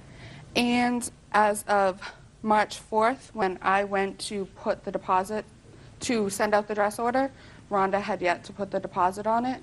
Well, was she supposed to do that to you or to the dress shop? To the dress shop. She and I had talked previously, and she said that she was having car trouble, but that she would make it up there. She had the money. It was just a matter of getting up there. Judge Judy continues in a moment. You knew she was not going to be in the wedding Pretty party. much, yes. March, April, May, June. You haven't spoken to her. She won't return your phone calls. You don't even want her in your wedding party anymore, right? Real cases, real people. Judge Judy. Linda Cross George says former friend Rhonda Prescott owes her for the deposit on a bridesmaid's dress. Did she ask you to go and put the money down for her? No, she never did. She said that she would make it up there. So she never asked you to put the down No. payment down? So that was sometime in March? On March 4th. Okay, so you put it down on March 4th. And what did you do after you put down her deposit? I sent out the dress order, and I continued to try to get in touch with Rhonda to see what the problem was, if she didn't have the money or what was going on. I contacted her. She said that she didn't have the money right then. We made arrangements for her to give me even $10 a week to start covering the cost. And I visited her home, and all I got was excuses as to why she didn't have the money. So when the dresses came in, I felt obligated to buy it because I couldn't get the deposit back anyways. So you bought it? I did. Did somebody else wear it to the wedding? I had to eventually ask my cousin to be in the wedding because I had 3 groomsmen and only 2 bridesmaids. When did either you notify the defendant or she notify you that she wasn't going to be in the wedding party? She never actually said she wasn't going to be. She just stopped returning my phone calls. When did you ask someone else to be part of the bridal party? I believe it was about in August. It was about a month before the wedding. And when had you finished paying off her dress? I picked up the dress on June 30th. And when was the last time you spoke to her? Sometime in March. So by June 30th, when you picked up the dresses, you knew she was not going to be in the wedding party? I had a good idea. You knew she was not going to be in the wedding Pretty party? much, yes. March, April, May, June, you haven't spoken to her. She won't return your phone calls. You don't even want her in your wedding party anymore, right? I did, actually. Can I see the receipt, please? Sure.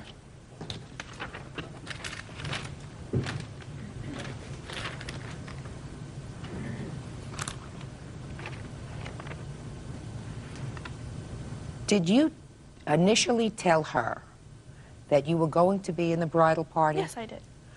And did you originally tell her that you were going to pay for the bridal dress? Yes, I said I'd put the deposit down on it. You did say that? Yes. Okay. What I understood was if I didn't have the deposit down in time, that she would just forfeit my dress from the wedding party and I wouldn't be in the wedding. I even left a message on her answering machine saying that the night before. Night before what? That we were supposed to go back to that she called me up one night and she said that you never went and put your deposit down and want to know what's going on. I called back and left a message saying, well, I told her everything that had happened, the car breaking down, and I said, well, if you don't want me in your wedding, I understand, and that's what I said. Your Honor, I never got that message. When she called you initially and told you that she had put the deposit down on the dress, what did you say to her? I told her, well, I don't have the money. Did you tell her that you would try to make payments on the deposit that she put down? Not. You didn't? No. I told her I didn't want to be in the wedding after she had charged it. How much after? If I remember correctly, it would have been 2 to 3 days after. I can't remember exact dates. She never said to me that she didn't want to be in the wedding party because I would not have waited until August to try to find another bridesmaid. Judge Judy will continue in a moment. So this is the way I see it.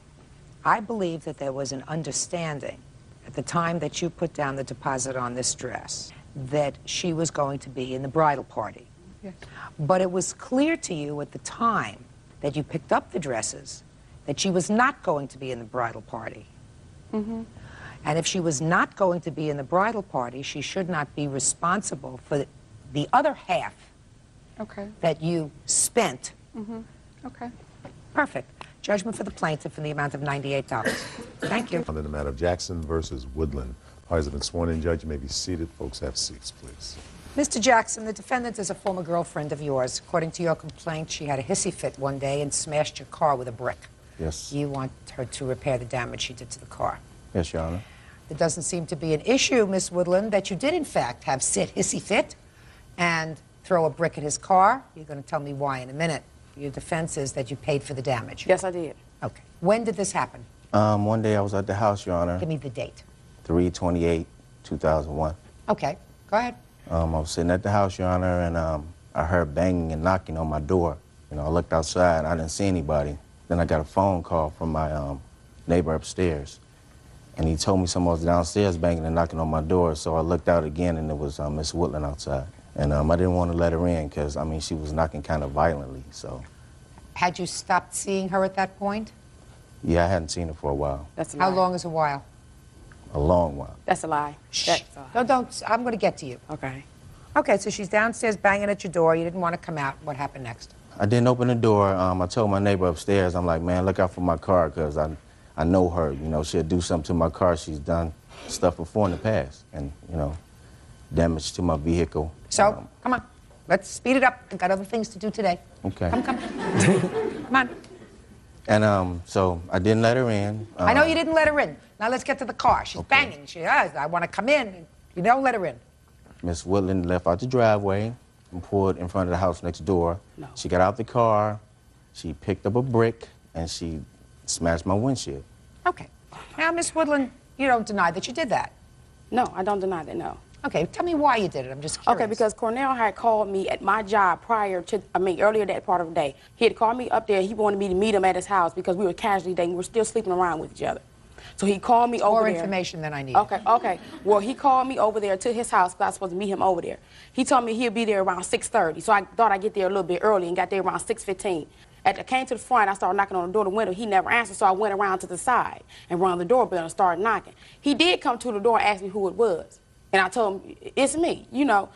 He got smart. He had cursed at me through the door. So I got mad because I figured, okay, he must got somebody up in there. So what I did was I walked out the driveway and picked up a brick. When I came back in there, I threw it at his windshield and I cracked his windshield. The next day, I got in contact with Mr. Jackson over the phone. Mr. Jackson told me he did not want to see me anymore, that it was over, that I had to pay for my damages. I told him that, okay, I know what I did was wrong. I will pay you for it. I ended up giving him $350 in cash in Cornell's hand. I didn't think it wasn't no big deal after that because after that, we ended up seeing each other again. I came over there again, seeing him. Did she give you $350, sir? No, Your Honor. Okay.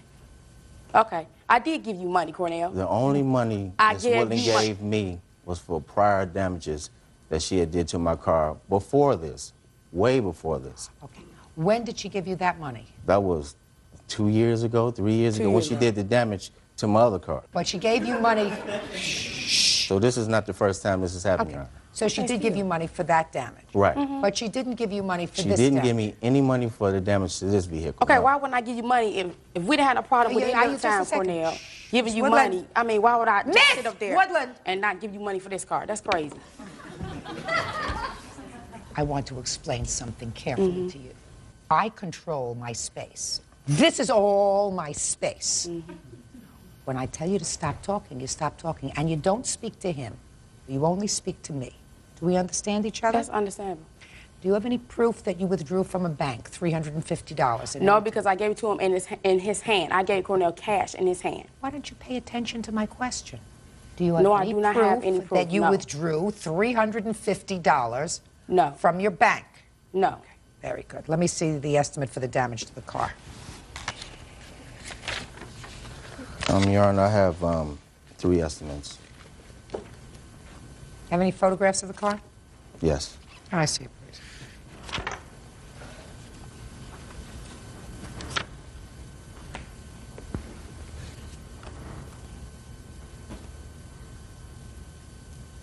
Next time, Mr. Jackson, you pick a girlfriend, I suggest you pick a girlfriend who, when she gets angry, goes home and sulks.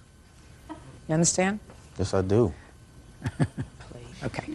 The cheapest estimate that you have looks like, what, $785? Well, there's also scratches in the paint job, too, Your Honor. Uh-huh. Your Honor, I And never that's- did that. What? I never did that. All I did was No, you crack the didn't do windshield. it. The brick did it. Yeah, No, I but never listen, did. Listen Anyway, to me, I never Miss did Woodland. that. Miss Woodland, pay careful attention. Did the brick go inside the car when you threw it? No, it did not. It fell off on the side. Just answer my question. No, it fell off on the side.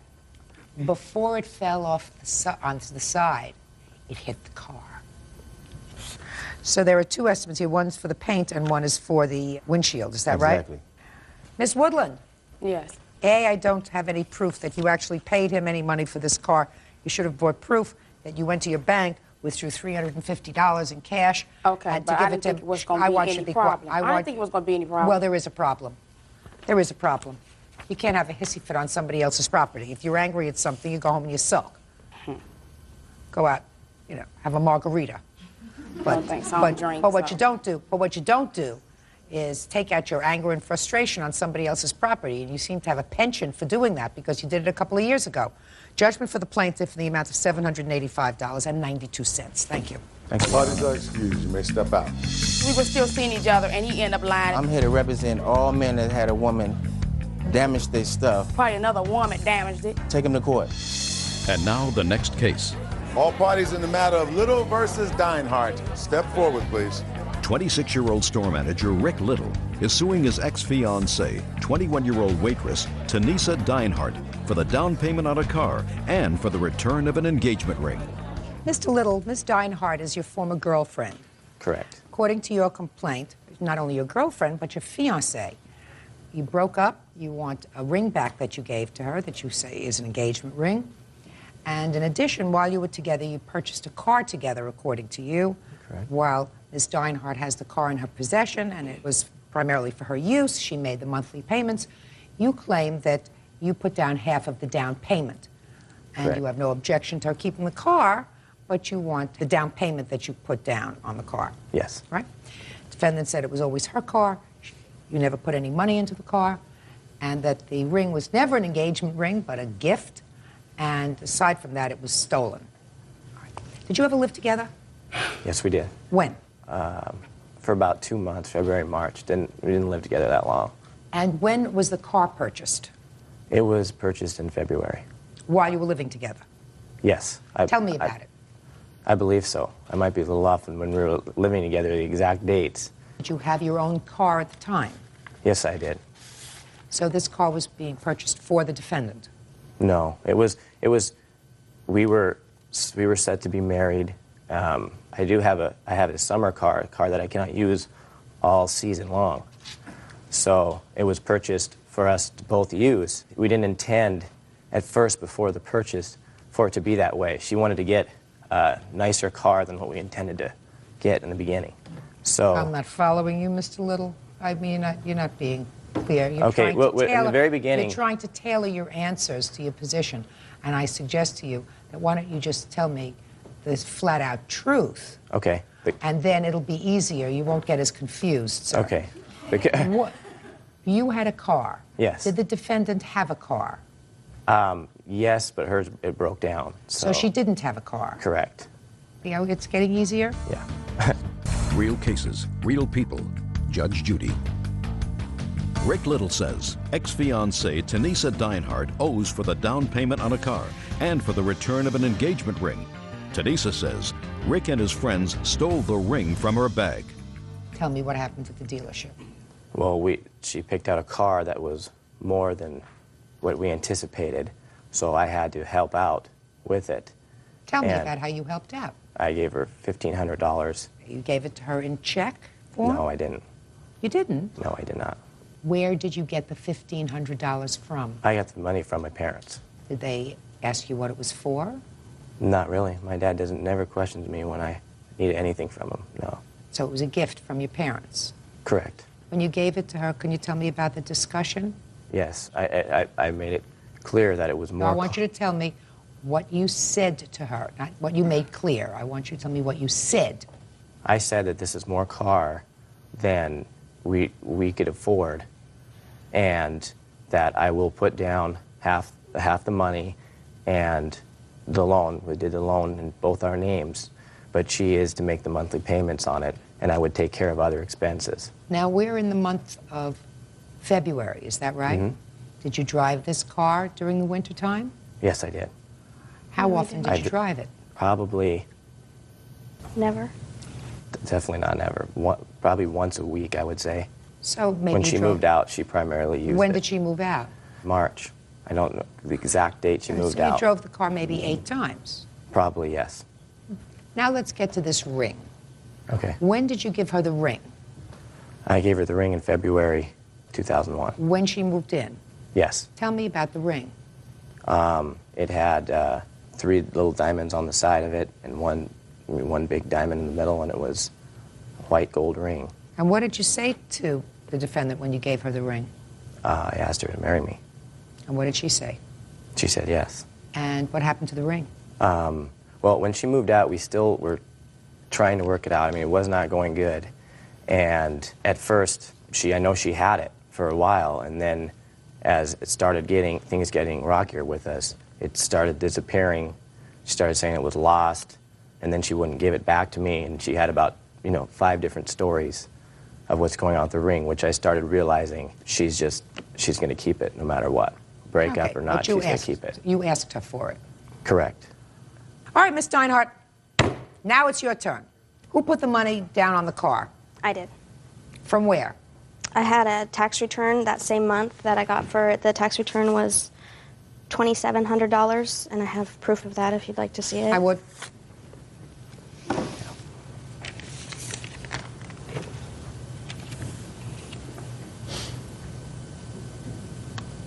You put the refund in the bank, is that right? No, when I got my check, I just did I electronically filed, and I picked up the check, and I cashed it. And we went down to the car dealership a few days later, and I just used cash. But I do have a receipt from that She for didn't have that much $3,000. cash, I can tell you that much. I did.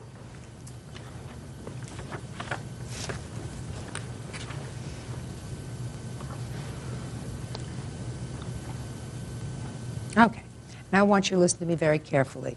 Did Mr. Little give you any cash towards the purchase of the car? None. None at all. You don't remember me giving you money? Don't speak. $1,500? Don't speak to her. If you did, it really doesn't make any difference, Mr. Little. I find that it wasn't a loan. This was not a loan, sir. You were planning on getting married. She needed a car. According to you, if I believe you, you called Mama and said, Mama, I need money, and your parents always help you out, so they gave you $1,500. You gave her $1,500 to buy the car. Mm-hmm. So what? And That's not a loan. Well, That's not a loan. I made sure my name was on everything. So? Just That's why I always tell people, unless you're married, don't buy things in joint names. You don't expect me to get involved in valuation of this car. It was never intended to be your car. It was always intended to be her car. She can't sell it without you. I mean, the smartest thing that you can do with regard to this car is to ask her very nicely to take your name off the title of the car so that in case she gets into an accident, you won't be held responsible. That would be the smartest thing you could do. So forget the car. But now let's get back to this ring. Did Mr. Little describe the ring accurately? Yeah. So it was a diamond ring? Yes. That people would assume is an engagement ring? Yes. So where is it? I don't have it. That's not what I asked you. I said, where is it? We went on a trip. We went to Seattle together, and When? It was the summer of 2001. We were kind of rocky then still, and on the way over there, I called him on my cell phone, and he said, "Do you have your ring on?" And I said, "Yes." He said, "Take it off." And I said, "Why?" He said, "Because I told all my football friends that we weren't together anymore, and I don't want it to look like we're together anymore." His friends wanted me to look available because they all liked me. So, I know. That's not anything I said. So, I get to his house. I didn't have anywhere to put the ring. I get to his house, and I put my ring inside my makeup bag. Picked him up. A couple of his friends, their car broke down. They rode with us the rest of the way. I didn't even check on the ring until I got back and noticed that it was missing out of my case. He called me. The trip didn't go well. We didn't get along at all after his statement that he made to me. And he called me about a week later and Why said, did you go at all? I wanted to work it out. Go ahead. He called me about a week later and said, "Do you have the ring?" And I said, "No, I noticed it missing the day that I got back." And he said, "Well, where is it?" And I said, "Well, I don't have it. I assumed that he took it because he's done that before. He's taken the ring away from me, given it back. He takes it away whenever we get in a fight. He just kind of uses it against me." I just assumed that he had taken it out of my jewelry bag because I didn't think anybody else would have stolen it. Then he comes back and said, "I saw one of my friend's girlfriends with the ring on her finger." And I said, "Well, I told you it was either you or your friends that stole it. I don't have it, you know." And he said, "Well, I know it's her." And he asked me, I got my pictures taken and I had the ring in the picture. And he said, "Well, can you bring me a picture with the ring on so that I can compare it to the one that she was wearing?" I brought that to him, and then I never heard anything. That's a really interesting story for you to have made up.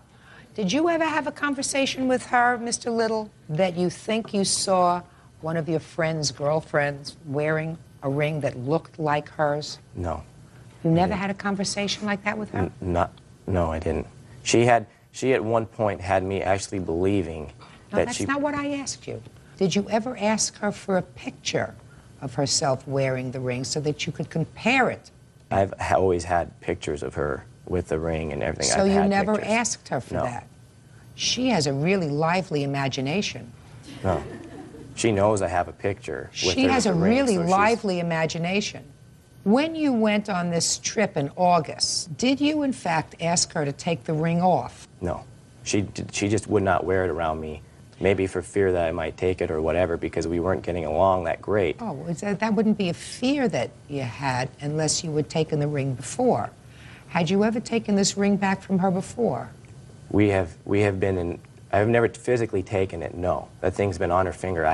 We have been in fights bad enough where I have asked for the ring. Yes, when I've... And have you taken it back? No, Has she I never. given it to I you? was never took it back from her. Now, you ultimately broke up in August. Yes. Is that right? Mhm. So can you tell me why you didn't ask for the ring back in August? I've asked for it back many times. In August, I probably did too. I just knew there was a point after a few months past March that she just wasn't going to give it back no matter what. We weren't. Do you live in the same town? Yes, we do. Have you seen her wearing the ring since August? Since August, have I seen her? I have no. I haven't seen her really much at all since August. Well, you have mutual acquaintances. Did any of your acquaintances see her wearing the ring and report that to you? Yes, they did, as a matter of fact. Really? But I don't know if they can prove it was. No, I'm just asking the you. ring So that I bought. They reported to you that she was wearing a diamond ring. Is that right? Yes. Mr. Little, I don't believe a word that you say. Your case is dismissed. That's all. Parties are excused. You may step out. Parties have been sworn in, Judge. You may be seated. Ma'am, have a seat, please. Miss Watt, can you tell me how long the defendant was your boyfriend before he asked you for money? Approximately 3 months or so. And what did he tell you he needed the money for? He didn't really say. He needed it for various things. He said one of the things he used money for was to pay his grandmother, who he lives with. And he just said that he needed money. And what did you say? I told him that since he had just gotten a checking account, I told him if he wrote me a check, I could deposit it and withdraw it immediately and give him the cash. You had an ATM card. Yes. And did you do that? I did. When was the first withdrawal that you made? The first withdrawal was on November 4th. You have your bank statement? Yes, I do. Can I see it, please? Sure. I also have the canceled checks. I'd like to see those too. First one was November 4th, 2000. And how much did you take out then? The first one was $100, and a little while after, he said he needed more on the same date, so he gave me another check for $100. Okay. And then I see there's another check here the next day. Right. For $300. Yes, he decided he needed more money for whatever, various things, and he asked me to do it again, and he assured me that his bank would cover it no matter what, so I did him that favor again. Was he working at the time? I believe he was. Do you remember where he was working? At a grocery store. Did he ever give you the money back? No, he didn't. He promised me that he would pay me back after I informed him that the checks came back canceled. But then the relationship started getting bad. He started getting verbally abusive and controlling, and we were heading towards a breakup, and he told me because he was getting aggravated with me, he wasn't giving me my money back ever. You also say he has a jacket of yours. Yes, he borrowed it and took it to Maryland to visit his mother and left it there and never gave it back to me. He said he would do everything he could to get it back, and he hasn't. Go. As far as the jacket, we traded jackets. I did leave the jacket in Maryland. What do you mean you traded jackets? We traded jackets. I had a South Pole jacket, and she liked it. She wanted to wear it, and I said, well, it was in the beginning of the relationship, so I said, well, if you give me your jacket, then we can trade. Did she give you back the jacket that you were wearing that was hers? No, she burned it with a cigarette. Is that right? Your Honor, I don't smoke. Where is his jacket? It's at my house. I told him he would get his jacket back when I get mine back. I had his jacket dry cleaned for him and everything because it was in dirty condition when I got it. Your Honor, I was smoking a cigarette, and she had hated it when I smoked. So she took the cigarette and tried to put it out on the bureau, but I yelled at her, and she didn't say anything, but she just turned and put it out on the sleeve of the jacket. Well, why don't you give her back her jacket? Because she hasn't reimbursed me or returned my jacket. Also, I have attempted to get the jacket back into Massachusetts. My mother is handicapped now.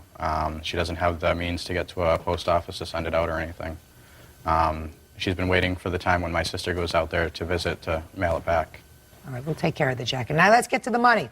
As far as the checks, I did write her the checks, of course. Try looking at me. Oh, I'm sorry. Because I want to see you looking at me when you tell me the story. Okay. I wrote her the checks because she had an enormous debt in credit cards, and she was falling behind, and she asked me if she could borrow some money. So I wrote her the checks eventually because she kept hounding me, and I didn't have any money at the time. She didn't believe that I didn't have any money in the account, and also I have a ATM card. I have it with me. I have an ATM card that has a credit card logo on it, and she was convinced that it would just charge to my account. If I'd written the checks and they bounced, it'd just charge to my account, and she'd get the money, and we'd just pay it back later. Your Honor, that's a lie. Just a minute. So far, I'm not getting the whole story, sir. Come on. You know, she deposited the checks, and it takes a few days to post to the account, to clear through the bank and everything. She immediately withdrew the money, bought some money orders, sent them out to her credit card companies, and then a few days later, the bank realized that there was no money to cover the checks, so they withdrew the money from the account. Let me put this in shorthand. You say that you wrote out these checks to her knowing that you had no money in your account. Is that right? Yes, ma'am. That's a crime. Do you know that? Yeah. Did you know it before I just told you? Yeah. I just wanted her off my back. So in order to help her, you wrote her a series of bad checks. That's what you're telling me. I wrote her the checks because she had been hounding me for almost a week. Hounding. So you wrote her a series of bad checks to pay her credit card. Right. Is that true? That is not at all true. When we went to the ATM together, he wrote the checks in the car, we drove to the ATM, and I took the money out of the ATM machine, and it passed from my hands to his, and I never saw it again. Right, because that's the same date as the withdrawals, dates that you wrote the checks, right? Yeah. So what I have to do is now choose which story sounds more reasonable. Now, I could do that by doing those the way we used to choose, you know? Or I can just muster all of my judicial skills, all of my common sense experience, and say that your story sounds a little fishy to me. And if it doesn't make sense, it's not true. Now let's get to your counterclaim. Now that I have disposed of the $500 that you owe her. You are countersuing her for thousands of dollars because you say she harassed you at your job. You were working at a grocery store? Yes, ma'am. Costing you thousands of dollars in lost wages. No, it was $1,000 lost wages. And what was the other $2,000 for? Things that she had charged on my credit card. So let's get to the harassment first. So you're saying that she was harassing you at the grocery store you were working while you were dating? Yes. So get over it. If you're still dating, evidently you didn't find that too much of a harassment. No, I was trying to convince her not to come down so often. And not So after you tried to convince her not to come down too often and she came down, you still went out to dinner, went to the movies, did whatever you wanted to do. Is that right? Yes, ma'am. So forget it. Real cases, real people. Judge Judy. Heather Watts says ex-fiancé John Sanderson deposited bad checks into her account and then withdrew the money. What she charged on your credit cards? A sweatshirt, a couple of remote control cars. For her nephews for Christmas, she needed to borrow money. Did you ever charge anything on his credit card? No, he bought me a sweatshirt and he bought me a Walkman, and they were both gifts offered by him. Right here. Let me see. One of my receipts, one of my statements. Do you have I other actually, statements? filed for do you have other statements? Other statements? Yes, I do. Well, other statements that you wanted me to look at. Okay, you have here written actual amount for a Walkman, $102. Yeah. And general merchandise, $83.97. Yes. She says you gave her this Walkman as a gift. No. Her Walkman Your Honor, that she had. I had a very good Walkman. It was practically in brand new shape, and I gave him that, and he bought me a new Walkman. So the Walkman I gave him was practically brand new. So it was almost like a trade-off, and it was a gift from him. The Walkman that she had previously. Yes. It wasn't working well, and she wanted a new one, and I said, all right, you know, let's go to Radio Shack and get one. Oh, fine. So you bought her a Walkman. Perfect. And actual amount for radio-controlled car for her nephew, Yes. $83.97. What is that? I don't know. I know he bought himself a radio-controlled car. He brought it to my job and to my house. I bought myself one also. Get out of here. No. Mr. Sanderson, Mr. Sanderson, let me tell you something, sir. You're a really good fibber.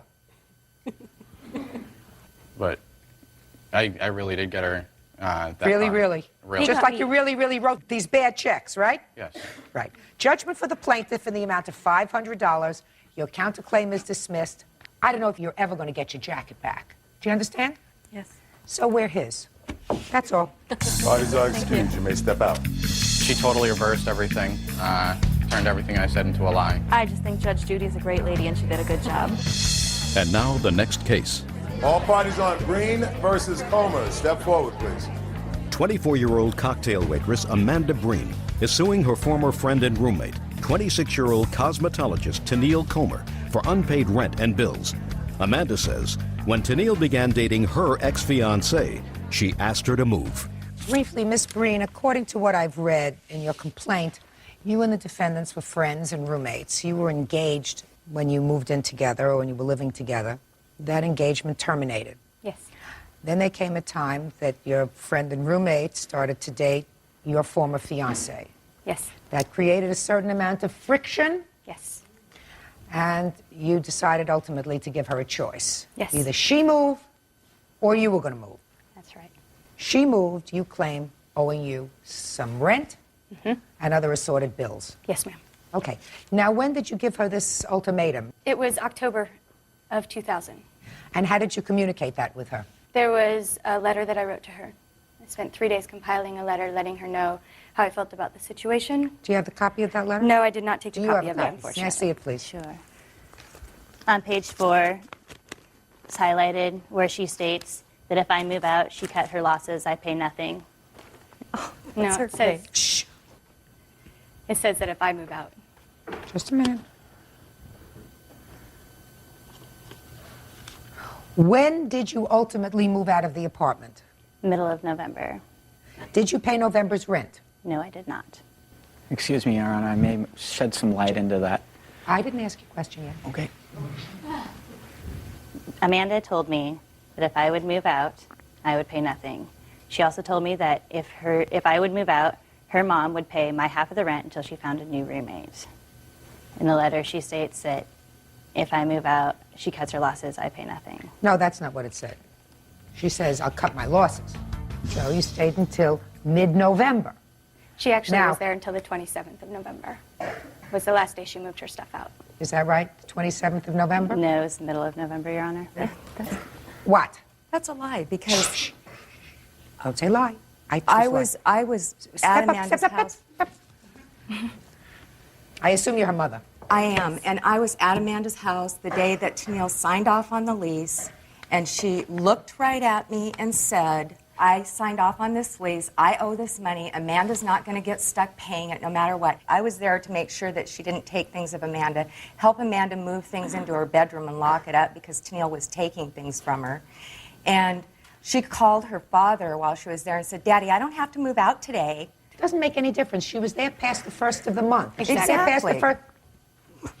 She's there past the 1st of the month, and this way, well into the month, it seems to me she has to pay rent. Now, you said something very respectfully you want to contribute, so I'll let you stand up here. You are former fiancé, current boyfriend? Yes, Your Honor. Okay, your name?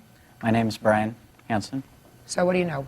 I received a phone call in November from Amanda stating that if I would get Tennille out of the apartment, that the rent would be waived. No phone call. And Never all happened. all bills, everything owed, it would be waived. So she made this arrangement with you, Yes. but she had no such conversation with the defendant. Yes, she did. When? November 10th. No. On November 10th, she sat in my living room and No, told me she knew it was her obligation to pay I the don't money. understand that. Why would she have a discussion with you waiving the rent for November when you were still living there in November and you were Because- planning to move? Because she wanted me out of the apartment. There had You been, wanted to be out of the apartment, I assume. No. She chose to move out. I did choose, Now you can sit down because I wasn't addressing you. I did choose to move out. It was a hostile environment. I don't know. Right. Nobody wants to live in a hostile environment. And you have to pay rent. November. How much was the whole rent? The whole rent was $745. There was a late fee that I was charged because her half was not paid, and the total that I had to pay to keep my apartment was $398. For her half? For her half. Okay. Correct. Was there ever a discussion, Ms. Comer, that you did in fact owe certain monies for past bills? Yes. She outlines a couple of things here. Still owe me $192.49. That was grocery shopping, stuff for redecorating the apartment, trips to Costco for household items that I had receipts stapled together on the fridge, and she went through them in June and left me this note with how much she owed me. Let me see. In her handwriting. Okay. Because that will make it easier. Otherwise, I would tell you just forget about it. And that's the only proof I have left of it was the note she left me in her handwriting. Okay. Did you pay her any money towards this account after June 13th? I'm looking for that. No, I paid $170.36 on 5/25. No, 5/25. I said after 6/13. No. Your Honor, may I approach? No. I just don't understand why she would write me this letter saying that these bills are wiped away. Well, I read the letter very briefly, Ms. Comer, that said how hurt she was that as a friend and a roommate, you chose to enter a relationship with her former fiancé within weeks of their breaking up, and she was very, very hurt. And let's quote exactly what she says here. If you give me the money you owe me, I'll move out.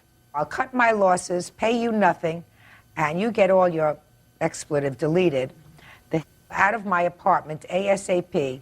And if you don't have your stuff out by November 30th, I have plenty of people who will want to come over here and help me get rid of you. I refuse to live with someone I can't trust, and trusting you is a joke. So if you're asking me why she might have said something that you interpret as, I'll forgive all the money that you owe me, she did it because she was clearly angry and hurt. Ms. Breen, on the flip side. Yes. Better now than later. Yes. Right? Yes. Affairs of the heart are a very, very difficult thing. I'll tell you that I don't believe that these two people decided to hurt you intentionally by entering into a relationship together. Right. I don't think that that's how No. it started. I absolutely understand the nature of your letter, but you have to understand that they're probably not bad people. They just got caught up in a relationship, and somebody had to get hurt. But I don't think the design of it was to hurt you. No. You agree? I agree. Okay. Does she owe you any other big bills? The phone bill came up to $173.13 total. Half of that was $86.57. I have the bills here showing. Show them to her.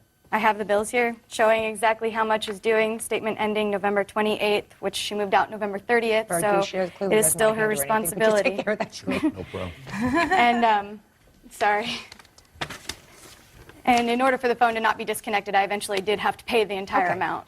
Pay attention. Okay. Those are for June, July, August, September, October, until November 28th. Is that Yes. right? Okay. What else? Did you pay this bill? No, Your Honor. Okay. What else? 108.52 for the PUD. And What is then- that? That's our power, our electricity. Show it to her, please. June through November, the total owed was 217. What does it say? 03, and I divided that in half. Half of it owed by her. Any question about this bill? No, Your Honor. Okay. 774. 774. That's very close to what I came up with as well. Move on. Move on. Good. Definitely. Good luck. Judgment for the plaintiff in the amount of 774. Mendoza. Parties have been sworn in, Judge. You may be seated. Ladies, have seats, please. Ms. Sanchez, the defendant is your daughter, is that right? That's correct, Your Honor. Your cause of action has two parts. One is for car payments that you say you were forced to make when your daughter didn't make payments on a car that she had bought. The second thing is for items of furniture that you bought for her with certain conditions. She reneged on the conditions, and you feel as if she should be responsible for paying for the furniture, or you want it back. So let's deal with the car first. Tell me about this car. Okay, and she had come back from Alabama in around April, May of 2001. And they How long had she been in Alabama? About 3-4 months. So she calls me and asks me if I could possibly help her get a car, that she had a job and she needed transportation. So I called my banker and asked him if I could borrow some money to help my daughter buy a car. And he said, well, you already have a $1,500 note now. And I said, well, I said she agreed that if I could borrow the money, that she would also pay what I had owed, you know, just so she could have transportation. I don't understand that. Run that by me again. I already owed $1,500. I had a note myself. I asked him if I could borrow an additional $2,700. He said, well, he could combine the two together, and the payments would be $202.29 for 24 months. Go ahead. This year in maybe February, March, I don't know when, she had an accident in the car, and her and her boyfriend had gone to Oklahoma, and she had left the Oldsmobile down there and abandoned it. So up until that time, she had made the car payments? Yes. And how much was she making in the car payments? $202.29. But that also included your note. Right. How much were you paying to the bank on your note, Ms. Sanchez? I think mine was $85 a month. So she paid $1,105 on your note. Mm-hmm. Go ahead. And so when she never did go get the car back, when me and my husband went over, it was a $250 deductible. Plus I had to have new tires put on it, and I had to have it all reconditioned. And then what'd you do with it? Well, I sold it on August 15th. Okay, What did you sell it for? For $2,200. $2,200 for the car. The payoff was 19 something. Say $1,900. Mm-hmm. Now you had to put on new tires. And how much did you spend for new tires? I spent $217. Then I had to have all new lug nuts on it. They were $32.33. How many payments did you make for her? June, July. Because that she had the accident. $672 so She far first said that is she what you did owe it. your daughter. That's what you owe your daughter. She didn't owe you. You owe her.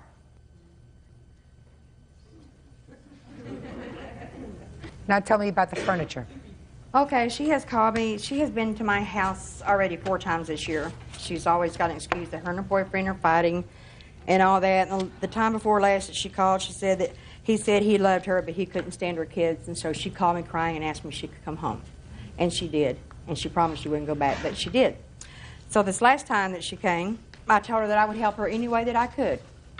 And I had just refinanced my home, and I was going to have some extra money. And I told her, I said, that I will help you get set up in an apartment. I will pay the deposit. I will help you get the furniture that you need to set it up for you and the boys if you're willing to stay here in Gainesville and not go back to him. Oh, I'm not going back, Mom, I promise. So I bought her a sofa and love seat. There was a TV and VCR that was bought. I paid $150 down deposit on the apartment for her. I have all the stuff here. And then she went back to the boyfriend? Yes, she did. So how long did she stay in the apartment that you lived in? She never moved in, Your Honor. She went and got the cashier's check and cashed it back in for the money. Did you cash the check that your mother gave you for a down payment on an apartment? No, I put the deposit. What cash did your mother give you for the apartment? She didn't give me any cash. I put the deposit. I have the receipt. It's in my name and everything. Did you Yes, give her money? I wrote her a check, Your Honor, for $150 cash because they wouldn't take a personal check at the apartment complex. I gave her a $150 check. She went to the bank, and while she's in the bank, she filled it out into her name so that way she could get it back. I believe your mother. I believe your mother. Don't lie. You know, I mean, so far, you're in pretty good shape. Your mother owes you $672. But don't lie to me, because that makes me feel stupid. Did your mother give you a check for $150? Yes, ma'am. Good. Your Honor, I love my Jump daughter. up. Just a minute. I got it. I got the drill. No, I got the drill. What other cash did you give her? I bought the sofa and love seat for her. Forget about the sofa and love seat. According to what you just testified to me, you said to her, I'm going to help you get set up, but you have to promise me you're not going to go back to this jerk. And she said to you at the moment, I promise you I'm never going to go back to this jerk. Yes, sir. The other part of what you would have to say in order to make that kind of an agreement is, that's binding is, and if you go back to him, you must return to me the furniture or the value of the furniture. Do you understand? Well, I did say that at one time. Well. But that's not what you told me. You told me what the conversation was with her. How old are your children? 7 and 5. Now, Mr. Dreamboat, is he the father of either of these children? No, ma'am. What kind of work does he do? Excuse me? What word didn't you understand that I just said? He doesn't work. Does he not work because he is in some way physically challenged? No, ma'am. He has we're trying to file for disability for him. So he's in some way physically challenged? He has to have surgery, but since he's older, he can't have tubes in his ear. He has drainage that cause real bad migraines. How much older is he than you are? He's 34. A 34-year-old unemployed somebody who wants to put drains in his ears because he gets headaches and he can't work. Let me ask you this question. And you know, I've been around the block a couple of times. How many times have you called the police with regard to domestic violence in your home? Make sure that I get a correct answer. 1 time. It'd take a lot for you to call the police to come to your house because... No, ma'am. Really not? You mean there was just a little yelling? No, he yelled at me and I called the police because he was throwing things. He was being violent around your 2 children who are how old? 5 and 7. Yes, ma'am. And he's not the father of those 2 children. No, ma'am. How many times have you had to move away because of him? 2 times. How old are you? 25. Do your 5 and 7-year-old sons have the same father? Yes, sir. Yes, ma'am. Is he employed? Yes, ma'am. Does he have any communication with the children? No, ma'am. Is that by his choice? Yes, ma'am. Another idiot. So now you're 24, 25, and have chosen 2 losers that I know about. Judge Judy continues in a moment. You want to be a bum magnet. That's your problem. Grow up. And later today, All the walls were torn out. We had talked about it months before. He said it was the spur of the moment, his exact words. real cases, real people. Judge Judy. Ann Sanchez says her daughter, Felicia Ruiz Mendoza, owes for an unpaid car loan. Ann says Felicia abandoned the vehicle out of state. You can't do this anymore. I don't care if you never have a boyfriend the rest of your life. Either that, or take your 2 sons, get down on your knees, beg your mother, say, listen, I made a mistake. Could you please take care of your grandsons? But you're going from one place to another place to another place, going from one loser to another with 2 little boys who are the innocents. Why do you want to do that? I mean, you have a counterclaim that your mother assaulted you when you told her you were leaving again? I didn't. I don't even want to hear the story. I don't even want to hear the story. It's a good thing you got a hair left in your head. She doesn't want you, who she loves, or especially 2 innocent grandchildren, to keep going through this migrant lifestyle that you've selected for your children. It's terrible. You made car payments on the car for a year, $200 a month? That's part of your counterclaim. Where can you rent a car for less than $200 a month? Anywhere? In the world? No, ma'am. Not as far as I know. So you don't get that back. The next part of your counterclaim is that your mother called Child Protective Services on you. Yes, ma'am. Probably with good cause. From what I hear and from my life's experience, probably with good cause. You called Child Protective Services? Yeah. Yeah. Oh, and what did you tell them? I told them that I was worried about my 2 grandsons, that they were living in a real bad area in town, and that both of them had a drinking problem, and they have the kids in the car going up and down the highway all the time. In October 2000, they were also called because the children were left in the house alone while she was out running around somewhere. She had left them in the care of a small little girl. This 34-year-old with the tubes in his ears, he has a drinking problem? Yes, they both do. Both do. All the time they're drinking. I mean, they don't buy cans, they buy the big quarts. Your children here today in court? No, ma'am. Where are they? They're at home. With whom? With Carlos. Carlos isn't well enough to be employed, but he's well enough to watch your 2 sons? Yes, ma'am. Other than watching your 2 sons, does Carlos have any biological children of his own? Yes, ma'am. How did you know that? I knew that. So at least there's something about Carlos that works. How old are his children? He 12, 11, and 10, or 9. So this bum isn't paying any child support either because he's got tubes in his ears. Is that right? Yes, ma'am. Are you getting my drift? Yes, ma'am. You better grow up.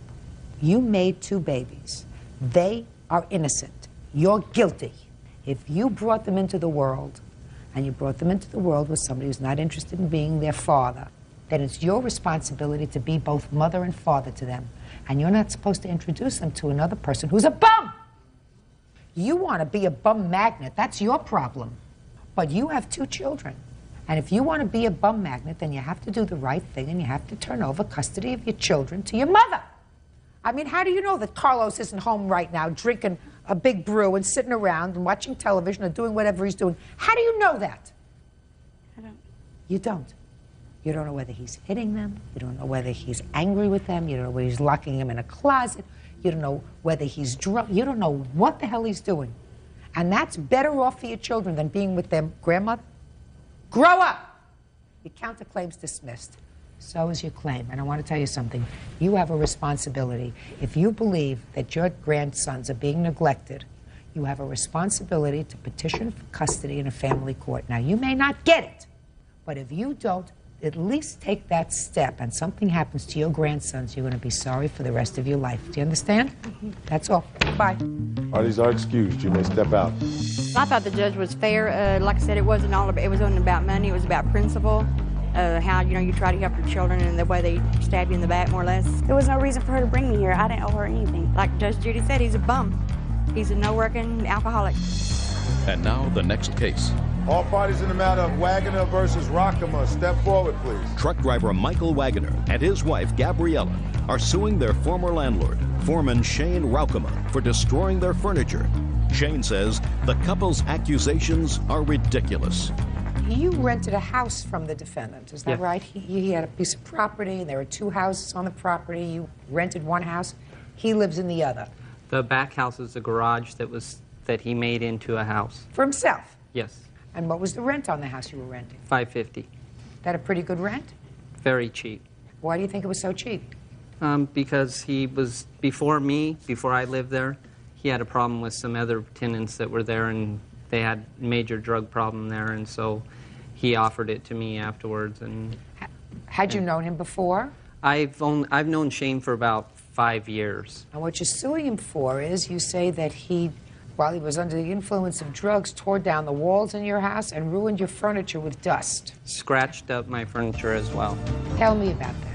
Well, on the 22nd of April, I came home and I saw a big old pile of debris out in my front yard.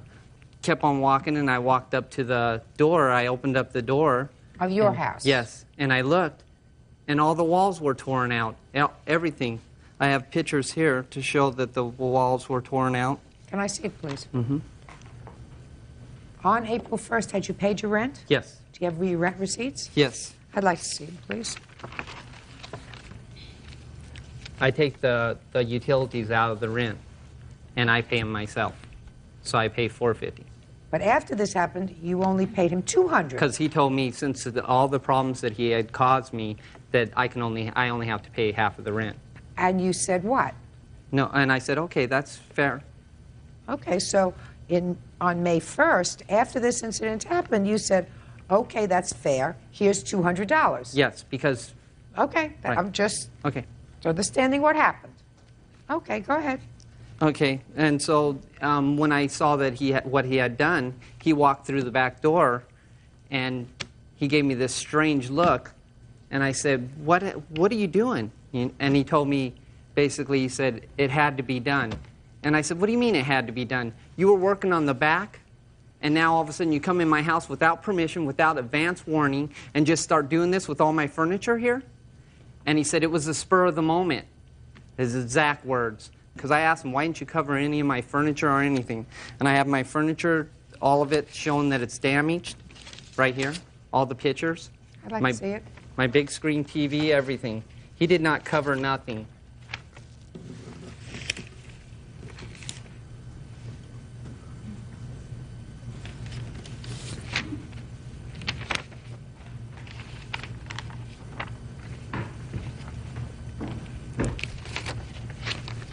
Okay, now I'm ready to hear you. Go ahead, sir. Okay. I told the... Look at me. Don't look down. Okay. Look at me. I told the plaintiff that I was going to remove the wall from the kitchen to the living room and have some kitchen cabinets made up and do some light demo. We had talked about it months before. When, immediately prior to April 22nd, did you notify him that you were coming in? Did you talk to him on April 21st? No, it was 2 weeks prior to that, Your Honor, because I went to Colorado to see my mother. And before I went, I talked to him about it in his kitchen. Fine. Now you get back. Yes. And you decide to do it on the 22nd. Now, the last time you spoke to him about it was before you went to your mother's. Is that right? Yes. When did you finish that job? I did not finish the job because the cabinets had to be measured after the wall was down. So the guy had to come in and take measurements, and by that time he was gone. So what you're telling me, sir, is first you knocked down all the walls and then somebody was coming to take Not down all measurements? the walls. I knocked some of the plaster off the front wall, and that's what you see there. Why in the last 6 months have you not completed the house? Because I don't need to go fast anymore. We agreed that if he stayed in the house while I was doing the demo, I would do sections at a time and complete them. Sir, I don't believe a word that comes out of your mouth. I don't believe a word that comes out of your mouth. When somebody does work on a kitchen, first they have somebody come in and take measurements. They plan it out. What they don't do is they don't take down all the walls and then say, now I'm going to get somebody to come in, and now they're going to take measurements. Your problem, Mr. and Mrs. Wagner, is that you accepted a resolution of this problem. That's not true, Your Honor. You let me finish.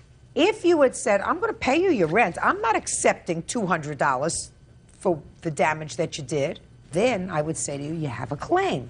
But when you accept a settlement, which is what you did, you're still stuck. But there's one thing that you're not stuck for, and you're not stuck for the fact that he trespassed on your property because you paid April's rent. And he has no right to come into your property without giving you adequate notice, which you did not do. Because the fact that you may have said to him, if I believed you, which I don't, listen, I want to do some demolition and some light work in the house. And people who live 2 feet away from you, you couldn't come in and say, listen, can you get your stuff together because I'm coming in tomorrow or in 2 days to fix it. I don't believe that. You had no business being there. Judgment for the plaintiff for $2,000. That's all. Step out. Parties are excused. Parties have been sworn in, Judge. You may be seated, folks. Have a seat. Ms. Casimir, this is your son? Yes. You weren't there this day when this unfortunate incident took place. Your son was there with his girlfriend? Yes. His girlfriend here? Yes. Samantha. Could you sit down, please? I may ask for you later. Are you Samantha's mom? I'm her guardian. I'm her grandmother. Okay, good. Why don't you step up here, Samantha? Chris, it is your claim that Mr. Randolph here assaulted you. Yeah. Out of the blue, for nothing. And you want him to pay for your medical bills and your pain and suffering. Mr. Randolph says that you were going to assault him, so he merely hit you first, and you fell down. He doesn't think that he assaulted you that badly, but that right after that, your girlfriend, that would be Samantha over here, took out a knife and stabbed him in his heart, and he almost died. Oh, my God. Shh. right? Yes, Your Honor. Okay. On what date did this happen, Chris? It was June 22nd. At what time? About 8 o'clock. At night? Yeah. And you and Samantha had been out for the day, is that right? Yeah, me and Samantha and my friend Ryan. You were standing waiting for a train, and you said you saw Mr. Randolph with several other people. Yes. Who were you with, Mr. Randolph? I was with... Look at my eyes. I want you to keep your eyes on my eyes. I was with 4 other members of my football team. So there were 5 of you? Yes, Your Honor. And you were also waiting for a train? Yes, Your Honor. How old are you? 18. How old are you? 15. How old are you? 16. Ever been arrested, Chris? No. You? Other than for this incident? No. Never? Never. What about you, Mr. Randolph? Ever been arrested? Yes, Your Honor, I have. You want to tell me when the last time was that you were arrested? I'd say it would have to be about a year ago. For what? Make sure. It was for, get it right. It was for an assault charge, and they had dropped the charges, found out that it was provoked by 2 other people. An assault charge. And when prior to that incident a year ago were you arrested? I was arrested about 6 months before that for an auto theft charge. My friend had broken into a car. That was also somebody else's fault? It was my fault for sitting in the car. So that was 6 months before. Now let's go back immediately prior to that, sir. I was also arrested for the same thing. Also, a mistake. You keep having the same mistakes. It's almost like Groundhog's Day. I'm just setting the stage, sir, because I've read your answer. Your answer is that they're really lucky because they almost killed me in this unprovoked attack. So you're standing waiting for the train. What happened, Chris? A couple of my friends came up because the train was running really late. And then Austin and Kent came up to me. Did you know him from before? No. Did you know the person that he was with? No. What happened when Mr. Randolph came up to you, Chris? Can I, be straight with it? Yeah. I want you to be straight with it. I mean, he said, came up to me and said, my friend says you're talking. And I'm just like, well, I wasn't. And he just asked the same thing again. And so I'm looking at Samantha and my friend's just like, what's going on? And that's when he hit me, and I wasn't looking at him or anything. Where did he hit you? Side of my face. And what happened when he hit you? You fell? Yes. What did you do when he fell? I screamed, and I was looking in my purse for keys or something to defend him with. Did Mr. Randolph back off after he hit him? No, he lunged forward like he was going to kick him while he was on the ground. And so you got scared? Yes, I got scared, and that's when I stabbed him. I just nicked him. Apparently, it was only a 1-inch wound.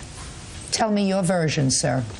Your Honor, I was downtown with my friends and my friend Demetrius, who I met up with later on. He did not come down there with me, but he was down there already with one of his friends.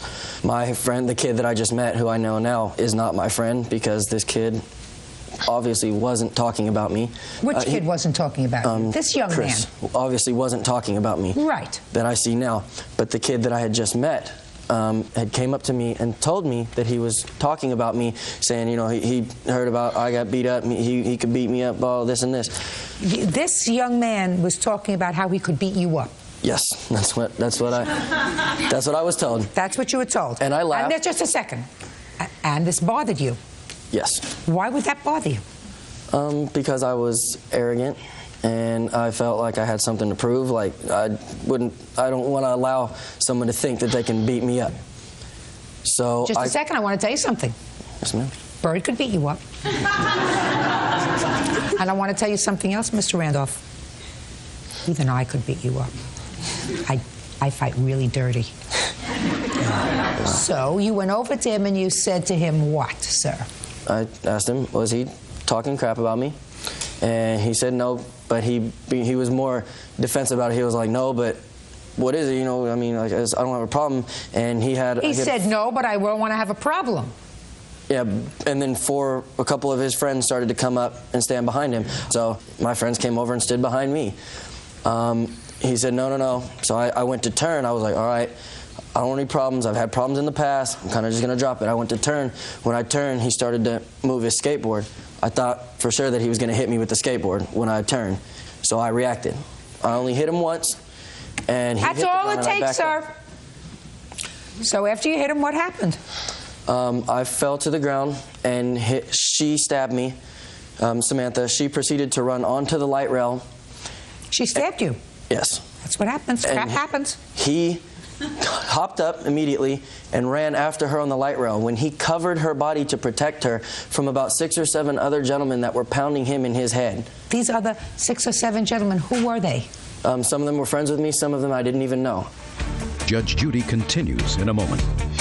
I ask why a 15-year-old girl is not carrying a lip gloss at the ball, but she's carrying a steak knife in her purse. I want to tell you something. This is not a 1-inch gash. I want to tell you something. I don't care if it's a 1-inch gash or a 6-inch gash. He's a big troublemaker. Put your hands down. And later today. He threatened me. Listen to me. He did not threaten you when he gave you the $1,000. He was restraining me in his home. Real cases, real people. Judge Judy. Chris Casimir says fellow student Austin Randolph assaulted him at a train station. Austin says during the fight, Chris's girlfriend stabbed him in the heart. Now, aside from the fact that at age 18 you've developed quite a criminal history, you don't appear to be an unintelligent person. I mean, the fact that you're dumb doesn't necessarily make you unintelligent. You can speak. So, but for the fact that you went up to this young man and started up with him, would any of this have happened? No, it would not have. There you go. So whose fault is it that you got stabbed in the heart? It's mine. Perfect. I love it. And whose fault is it that he got pummeled to the ground? Mine. There we go. Can I see your medical bills, please? Now you got it.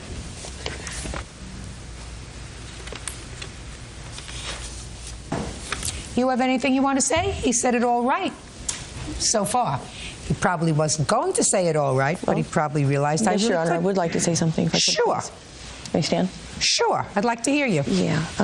You know, yes, my son has had a history. We all make mistakes. He's learning from them. And, you know, this has been taken to court with Samantha as well. May I ask why a 15-year-old girl is not carrying a lip gloss at the ball, but she's carrying a steak knife in her purse? I want to tell you something. This is not a 1-inch gash. I want to tell you something. I don't care if it's a 1-inch gash or a 6-inch gash. That's what you did to my son. Listen to me. I don't care if it's a 1-inch gash or a 6-inch gash. This is what he did.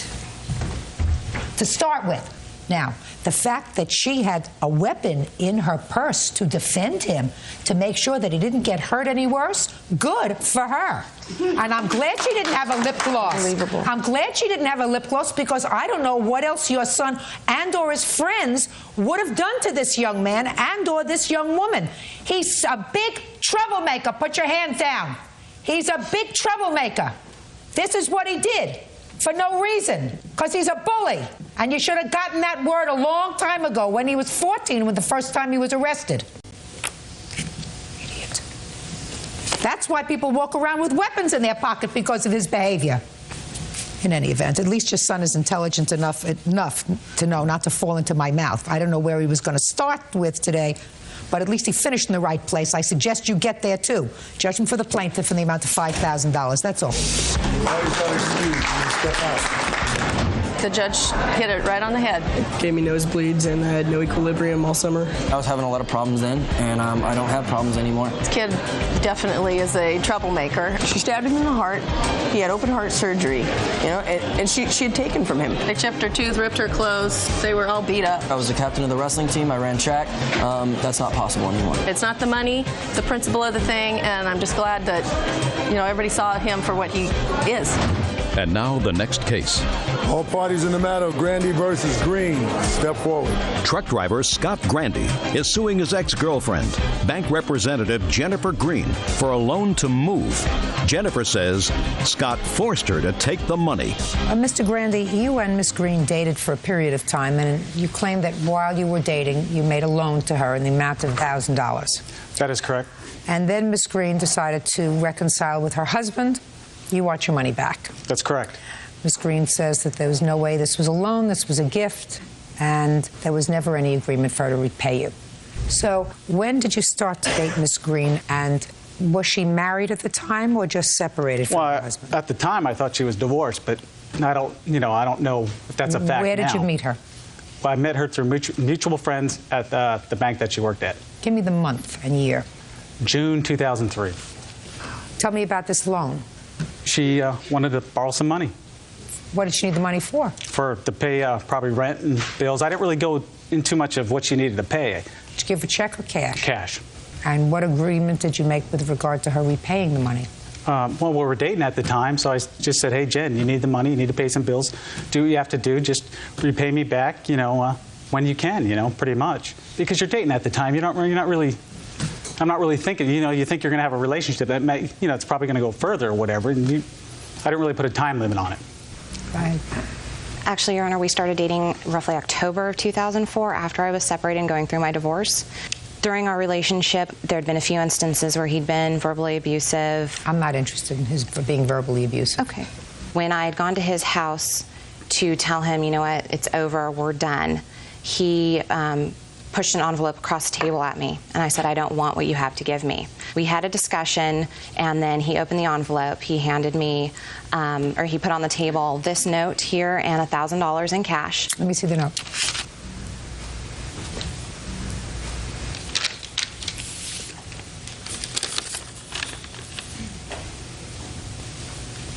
Go ahead. And at that time, he handed me the $1,000, and it just sat on the table. I said, I don't want your money. Yes, I was a single mom. Yes, I was in the midst of a bad divorce, but I was not about to take charity or handouts. I never had in the past. He then proceeded to keep pushing the money at me, and then when I tried to leave, he restrained me. He would stand in front of the door. He would not let me leave. He was holding me. He kept shoving the money in my pocket. I kept taking it out, and I put it on the table. Bottom line, you walked out of the house and you got into your car? I got into my car. Shh, listen to me very carefully. And when you got into your car and you drove away, where was the money? The money was on my person. So despite the fact that we went over there to tell him that it's over and we don't take charity, you still left the house with the money. Yes, that's true. And you spent the money. Correct, I did, to move. You spent... He was stalking me, Your Honor. I have a restraining order against him because of this. You spent the money. Correct. Your Honor, there's a lot that precedes the money that was gifted to me. Show it to him. I'm not saying it wasn't a gift. I'm just saying that you weren't a very smart gal to take it. I'm not saying that he expected to be repaid. I don't think he expected to be repaid based upon what I've heard so far. I'm telling you that you're not a very smart girl, because if you have somebody who's, according to you at least, has been verbally abusive, because that's what you tried to get into before, who stalked you, you have a restraining order against them. One of the things I would do is, if somebody feels like an idiot, a real schlemiel, because they've given you money, and you go back to your husband, which you did. No, I did not. Well, according to him, he came back from vacation, he found your husband at your house. We have a child together, Your Honor. Put your hand down. But you don't take the money, because that makes him feel like a bigger idiot. Now, I'll hear you. Your Honor, I was in love with her. I was helping her out. I got it. Okay. There was no contract. Right. There was hurt feelings, because you felt like an idiot. You felt like a fool, like maybe she made a little bit of a fool out of you. Well, when I caught her with her ex-husband, it was pretty much cut and dry. Okay. Well, in any event. But anyway. Go ahead. I do have evidence of the stop payment check. I do have a text message I'd like you to look at saying that she owes me the money. Let me see it. You just need to scroll down. Thank you. Could you do that for me? You know I'm electronically challenged. Don't bother trying to cash that check. I stopped payment on it. You will get your money back. Leave me alone. Did you send them that? Yes, I did. The day he came over to my house, my ex-husband was at my home, correct, with my daughter. Scott shows up out of the blue like he did often. He started becoming verbally abusive with me. I told my husband, you stay in here with our daughter. He was being confrontational with me. How much after he gave you the $1,000 did he show up at your house? Maybe a week. I'm not sure of the exact time period. So very, very shortly thereafter. Correct. And was it the same house that you had been in while you were dating? Correct. So I assume you still had the money? Correct. Why didn't you give it back to him? That's what he wanted. He had gifted it to me. No, that's not what I'm asking you, Miss Green. Put your hand down. You told me a moment ago that the reason that you spent the money was to move because you got a restraining order against him, but that's a lie. No, that's true. No, that's a lie. Because at the time he came to the house and found your husband there, and you gave him this check, because I read your answer, you gave him a check and you balled it up and you threw it at him, and then you stopped payment on it the next day, right? So you knew he wanted his money back, and you still had his money because you hadn't moved yet. I was in the process of moving, Your Honor. You had the money because you hadn't moved yet. I didn't see any moving boxes. Just a sec. Listen to me. Okay, sorry. What I'm telling you is, you don't get off easy when you're a user. And I don't buy the fact that somebody forces you to take $1,000 or any money. He was threatening me, Your Honor. What? He threatened me. Listen to me. He did not threaten you when he gave you the $1,000. He was restraining me in his home. You were in your car. Throw it out the window. Throw it out the window. And when he came to your house and he wanted his money, what you do is you say, here's your $1,000. Put your hand down. Sorry. Here's your $1,000. Don't bother me or my family anymore. You don't be a stupid taker. And take the $1,000 and say, now I'm going to get a restraining order that makes him feel like a fool. More of a fool than he already was. So you're not a nice person, amoral, but she doesn't owe you the money because it wasn't a loan. It was a gift. Grow up. It's a gift. Keep your money where it belongs. That's all. Case is dismissed. Parties are excused. You may step out. Parties have been sworn in, Judge. You may be seated. Ma'am, have a seat, please. Mr. Schonk, you and Miss Casey had a 7-year relationship and lived together for most of that time, I gather. Is that right? Yes, ma'am. And then you had a rather acrimonious breakup, and each of you claim property loss, that the other is holding property that belongs to the other. You claim, in addition, that she filed false police reports about you, indicating that you had assaulted and threatened her, which caused you loss of business and income. So I want you to tell me exactly what it is that you are complaining about, that she owes you. I have a list here, Your Honor, of the items which were not returned to me. She also threw all my belongings that she did return to me in the swimming pool, including books, pictures. Had you been living together up to that time? Yes, ma'am, for 7 years. Okay. And on what date did you leave the house, and under what circumstances? I believe it was the 6th of May was the date of the restraining order. Tell me what happened on the 6th of May. During the day, she was telling me that she was getting a restraining order and having me removed from the property, and I kept telling her that I didn't feel she had a right to a restraining order because I'd been peaceful. She kept on. Well, I got angry, and that night I had a few beers with my friends, and I went to her house. I woke her up quietly. I said, Charlene, we need to talk about this. We need to work this out. She pulled a pillow over her head and yelled at me that tomorrow the police would be escorting me out of there. And I said, how are you going to do that? And she said, well, I'll make something up. Is that true? Did the police come the next day? The police did come that evening, I guess. I don't know. I left and had no further dealings with Charlene since. Okay. Can I see that list of property, please? I do have police reports, too. Just a minute.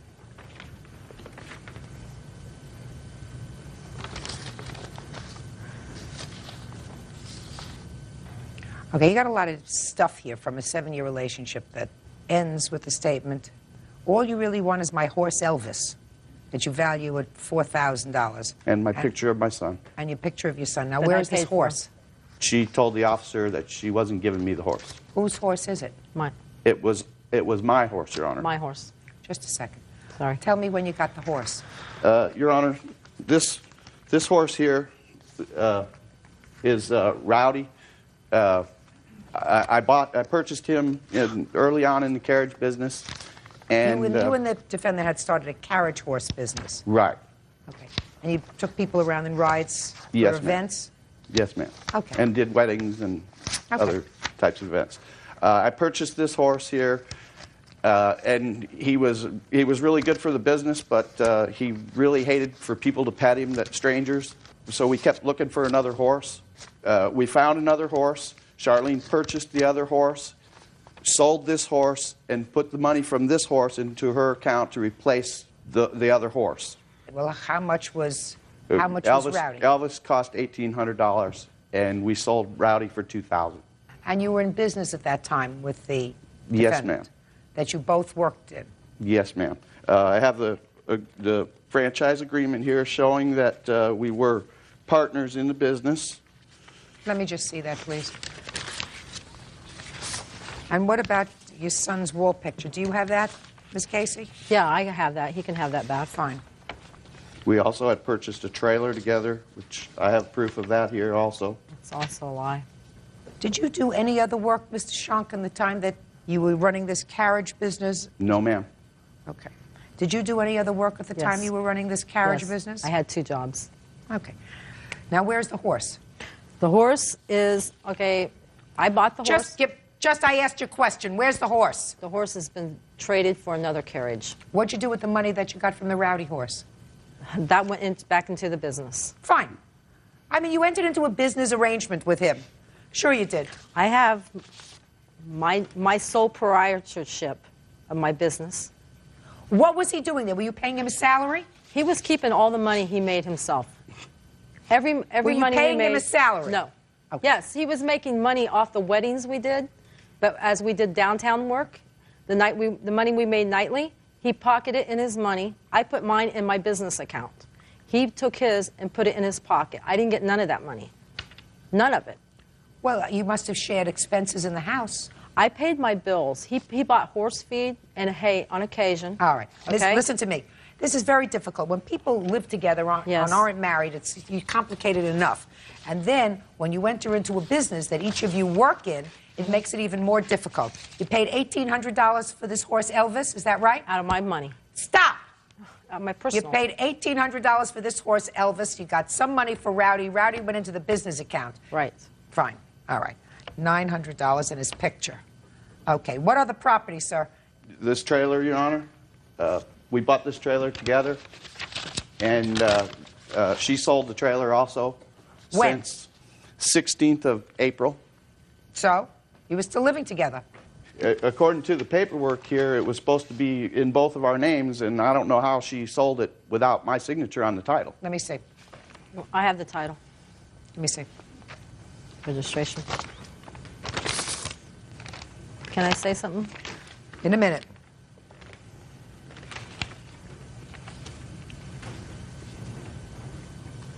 Well, it's registered in the name of Charlene Casey or John Schonk. On the top line there where I circled, Your Honor, it says if this box is not checked, it's assumed as and. It says or. On the application for title, I don't it care says- what the application Okay. is. This is what the title says. Okay. Title says or. How much did you sell the trailer for? $1. Prove it. Well, I sold it to my daughter. I didn't have her sign anything, but I have a promissory note where I borrowed money to buy that trailer, and I paid it in full. Let me see. He paid no money towards the trailer, Your Honor. I paid it all. I sold another horse trailer to buy that horse trailer, And what'd you put it in his name for, too? I don't know why. I don't know either. I don't even know. I don't know either. Being nice. Now you got to pay for it. Can I show you my other evidence? Just a second. Please? Okay. Listen to me. All right. You did it. No court is going to go back 2 years, 3 years, 4 years to figure out what was going through your mind when you put this in both names. You put it in both names. Do you understand? Yes, and I know why I did. I don't know why you did. You wanted to be nice because you were living with him as a family and you were going into business with him. And it was supposed to be a business that you were going to work up, make a living from, whatever. Mm-hmm. So you can't sell the trailer to your daughter for $1 because that's a lot of who shot John. Don't play with me, madam. Don't play with me. Judge Judy continues in a moment. When he threw the phones across the room, I jumped out of bed and grabbed the phones and dialed 911 and stuck it underneath the sheets. He told me that he was going to rape me, and then I clicked off the phone, but she heard him say he was going to F me up. Real cases, real people. Judge Judy. John Schonk says ex-girlfriend Charlene Casey threw his belongings into the swimming pool. Charlene says John stole her horse carriage. What's next, sir? Anything else? She made false report to Crime Stoppers accusing me of stealing the carriage. This is the original carriage that that started the business, and she led them to believe that it was a random burglary that... Did you take one of the carriages, sir? I took 2 of them, Your Honor. 2? Yes, ma'am. Where are they? I have them both. You do? Yes, ma'am. How much do they cost when they were purchased? One of them was $4,200, I believe, and the other one was $2,500. There was a lot of other equipment in the business also, Your Honor. I'm not getting into fax machines, Right. photo machines, telephones. I'm getting. No. So you have these 2 carriages. Yes, ma'am. And you sold the horse trailer to your daughter for $1. Is that right? Yes, it is. That's a wash to me. You keep the carriages. You keep the carriage. You have no horse. You have a horse. You have a horse, and no carriage. You have carriages and no horse. Sounds to me perfect. I have the receipts. I paid for them carriages on my own money, on my personal account. Listen to me. You don't have a personal account. Yes, you I go do. into business with him. Can you look at my evidence, please? Oh, sure. I'm going to look at your evidence, but you don't seem to get the drill. You can do whatever you like with paperwork, and you can sell something that you believed might be a joint piece of property to your daughter for $1. But that doesn't mean when you come into court, I have to buy it. Right. You lived together with this man for 7 years. You started a business. He worked the business. You worked the business. He worked outside. You worked inside. You bought things that you needed for the business. And now you're separated. Now you say, here's all this junk. You figure it out. But you say, I'm going to protect myself the best way I can. I'm going to sell this piece of property to my daughter for $1. You say, I'm taking the carriages, so at least I have something. That may be all you're left with, except the $900 for Elvis and your picture. Now I'll hear you. Okay, ma'am. I did not file false accusation. Here's my 911 transcript that when he attacked me and held me against my will, tried to rape me, tried to strangle me. I had marks on my neck. Here's my pictures. Shh. He was yelling at you. More than that. That's all it says.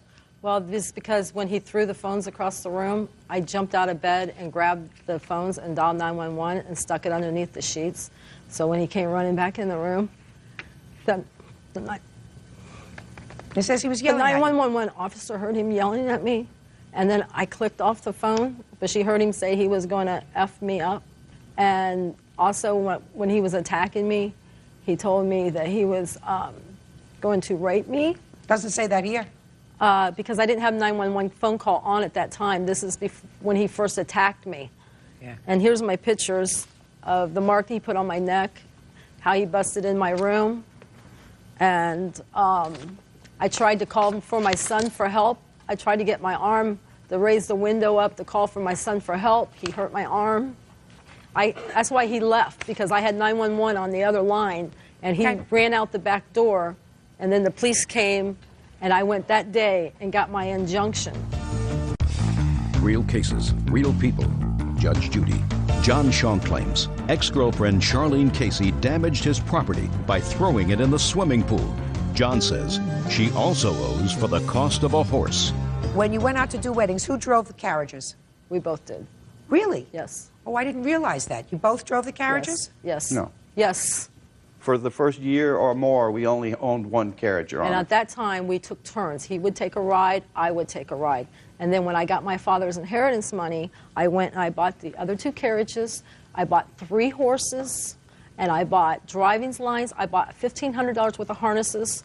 Gotcha. Okay. Mr. Shaw, your sole source of income was from these carriage horses? Yes, ma'am.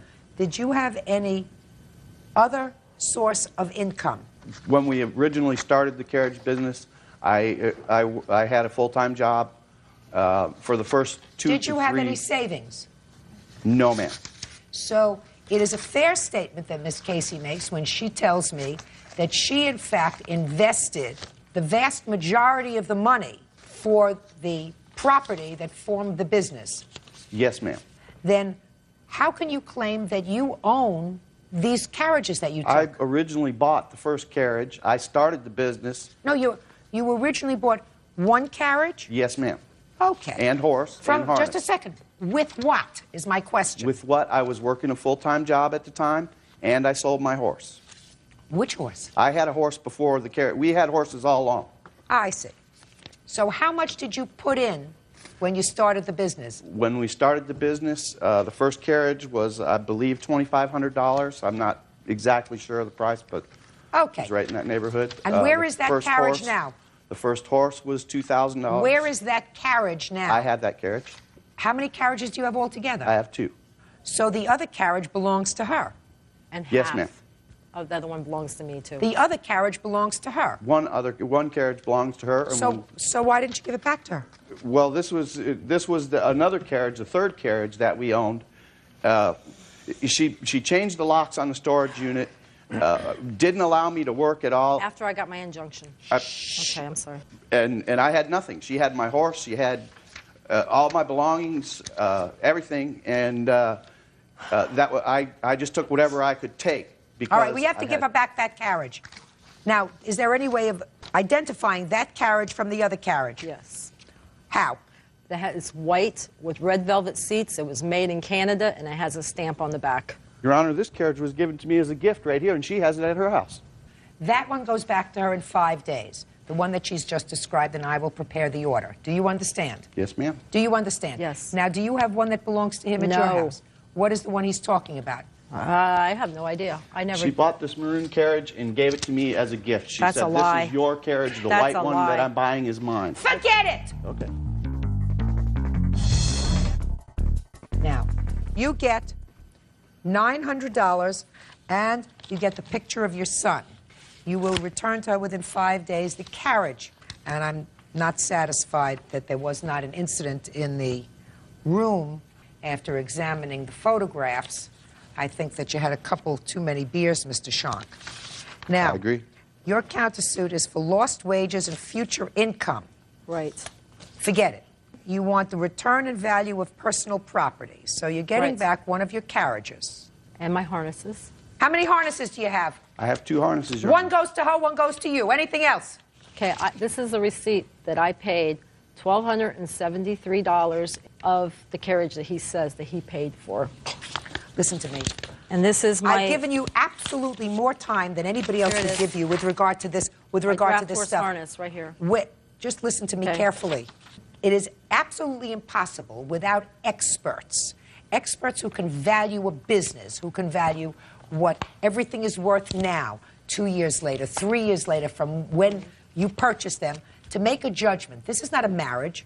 Now, if you've been married, something else. Then you get somebody who will value all of your joint and single property and say, we're going to divide it in half, you take half, because it's all marital property. You have some receipts. You paid for some stuff. He paid with his time and working in the business. You now have horses and carriages. You now have a carriage. Uno. Ma'am. Quiet. One carriage. You have no horse. Is that right? No, ma'am. Maybe you want to buy one. He stole everything. I had She no has way 2 to go to carriages work. right now also. Sir, ma'am, And a hay wagon. I had no way to go to work. I have 2 minor children at home. He stole every way I had to make a living. He stole the tool that was to fix the other carriage. So You 3 spent weeks. 7 years of your life with him. No, the business was in my name only. I have my occupational license for the past 3 years. Where it is in my name only. My question is, so you're saying he was a paid employee? He was an employee. Did you pay taxes for him as an employee? No. Goodbye. I tried to get him to pay taxes. I tried to get him to pay Goodbye. his taxes. He wouldn't pay them. No. Listen to me. My question is, he may not have paid them. Did you file? I tried to get him to Listen go. to me. Did you pay his Social Security? Did you give him a W-2 or a 1099? I whatever tried you to get him to do No, it. no. Listen to me, madam. Come over here, sir. Don't walk out on me. I'm Get sorry. back on me. I walk out on you. Okay. Did you 1099 him at the end of the year that this is what he earned?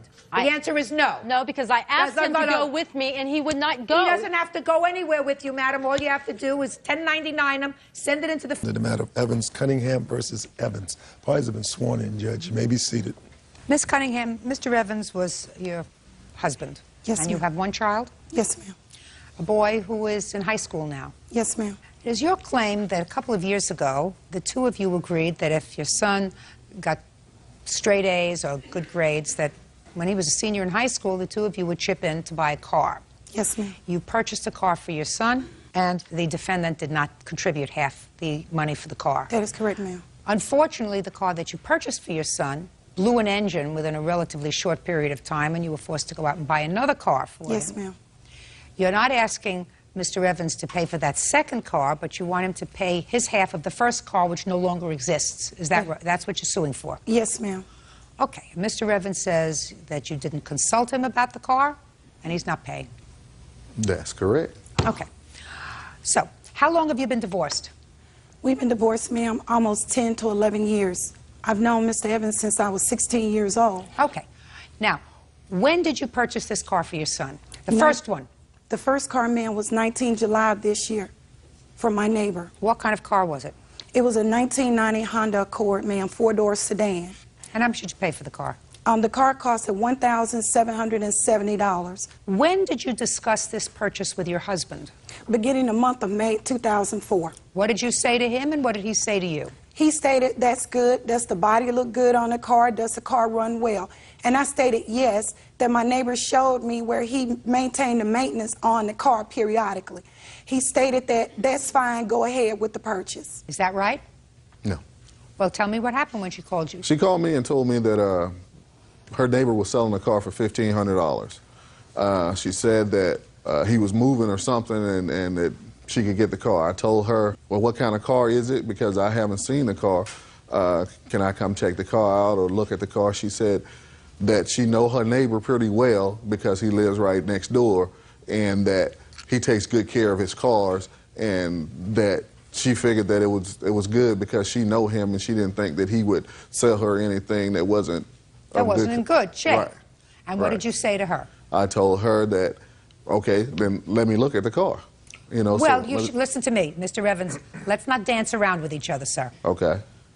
If things make sense, they make sense. It makes sense that she told you about this car and you said, well, I'd like to take a look at it. Correct. That makes sense. And she said, well, I don't think, according to you, I don't think I have to take a look at it. This is my neighbor. I know him very well. I know that he's taken good care of the car.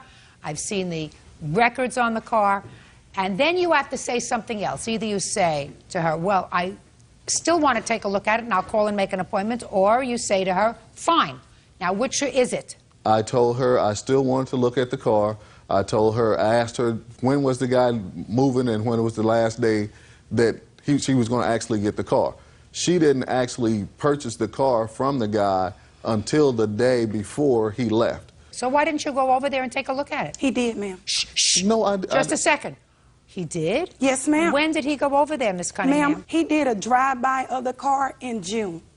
When you say a drive-by? The car is parked in front of the neighbor's yard, and I shared with him, it was on a Sunday evening, he was picking up our son. I stated that the car is parked in the front yard of my neighbor. When you pick Kelvin up, you can pass by and see the car. He acknowledged that the car was showroom clean, based on the outside of the body. I never met the neighbor, so I don't... Just a second. You don't have to meet the neighbor, Mr. Evans. Well, I'm saying as far as going to his yard and stuff. Mr. Evans, Yes, did you ma'am. ask for the neighbor's name? No, because... Just a second. Is there any reason why you didn't ask for the neighbor's name? Because I asked her to set it up so we could go by and look at it What's together. wrong with you? She's already looked at the car. If you want to look at the car, Mr. Evans, you have to be proactive. Asking her to set it up with a neighbor that she already knows is proactive. I just can't go to this man's house and just No, say, it isn't. Listen to me. Baloney. Listen, Mr. Evans. Baloney. I'm sympathetic with you to this. When I read your answer to this extent, you said, well, she bought this car, she didn't ask for my input, and if she bought the car without asking for my input, I'm not paying for half. That's what you said in your answer, right? That is correct. And I'm telling you that I was sympathetic with that answer because I think that it's wrong for someone, if in fact it's true, for Miss Cunningham to say, listen, we agreed 2 years ago we were going to buy my son a car. I saw my neighbor's car, I liked the car. I went and bought the car, and then I presented my ex-husband with half the bill.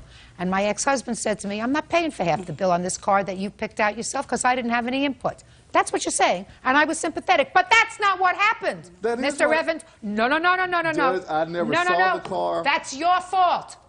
That's your fault. You have two eyes, you have a mouth, you have a finger that can do the walking through the yellow pages and the white pages. I am speaking.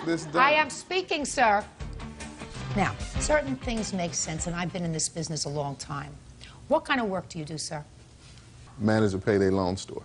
And if somebody doesn't give you the money, what do you do? We try calling them and getting them to come in and Now, when you try calling them, let's say, put your papers down. Let's say you have their address. Yes, ma'am. And you don't have a telephone number. Yes, ma'am. What do you do? Mail them a letter. Did you ever think of calling information to get a telephone number? Have you ever done that, Mr. Evans? You know exactly where I'm going, sir.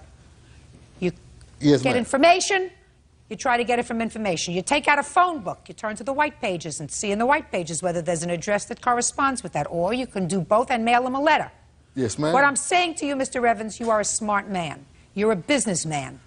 If you wanted to take a look at this car, inside and out, all you had to do was be a little proactive. She never gave me the person's name. No, she doesn't have to give you. Listen to me. You ask. You did not ask.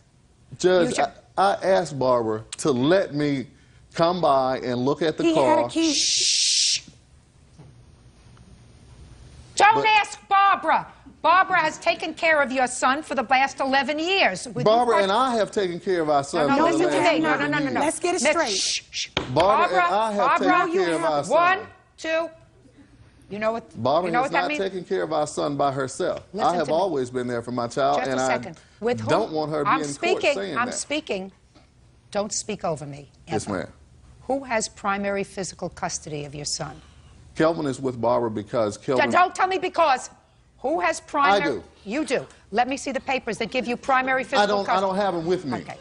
When Now, we got a divorce, Judge... Barbara, turn around. When we got a divorce years ago, I had primary custody of our son. I had him for the 9 months he was in school. She had him for the summer months. That's in the divorce decree.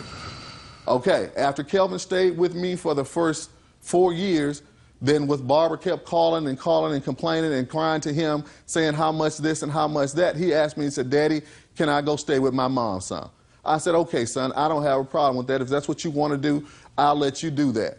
I moved so I can be close to him. Barbara got transferred again to Colorado. I moved out to Colorado so I can still be close to my son. She got transferred to St. Louis. I moved to St. Louis so I can still be close to my one and only son, so I could be there for him to help raise him. So with her coming up in here saying that I have not helped and I have not been there for my son, that is downright ridiculous. So then I'm asking you, sir, if you did all this moving from one city to another city to another city, with all that entails for moving, so for the last 6 years, he's been living with his mother. You've moved. So for the last 6 years, full-time, she's been the full-time custodial parent, and you've moved so that you could accommodate her work. Whatever that was, you've moved because you thought it was in your child's best interest. You moved, you've changed, you've gotten an apartment, you've got turned on gas, electric, telephone, you've moved, you've transferred registrations on cars, and you're telling me that you couldn't find out the name of the neighbor who lives next door so you could go and look at the car? Mr. Evans, I don't buy it.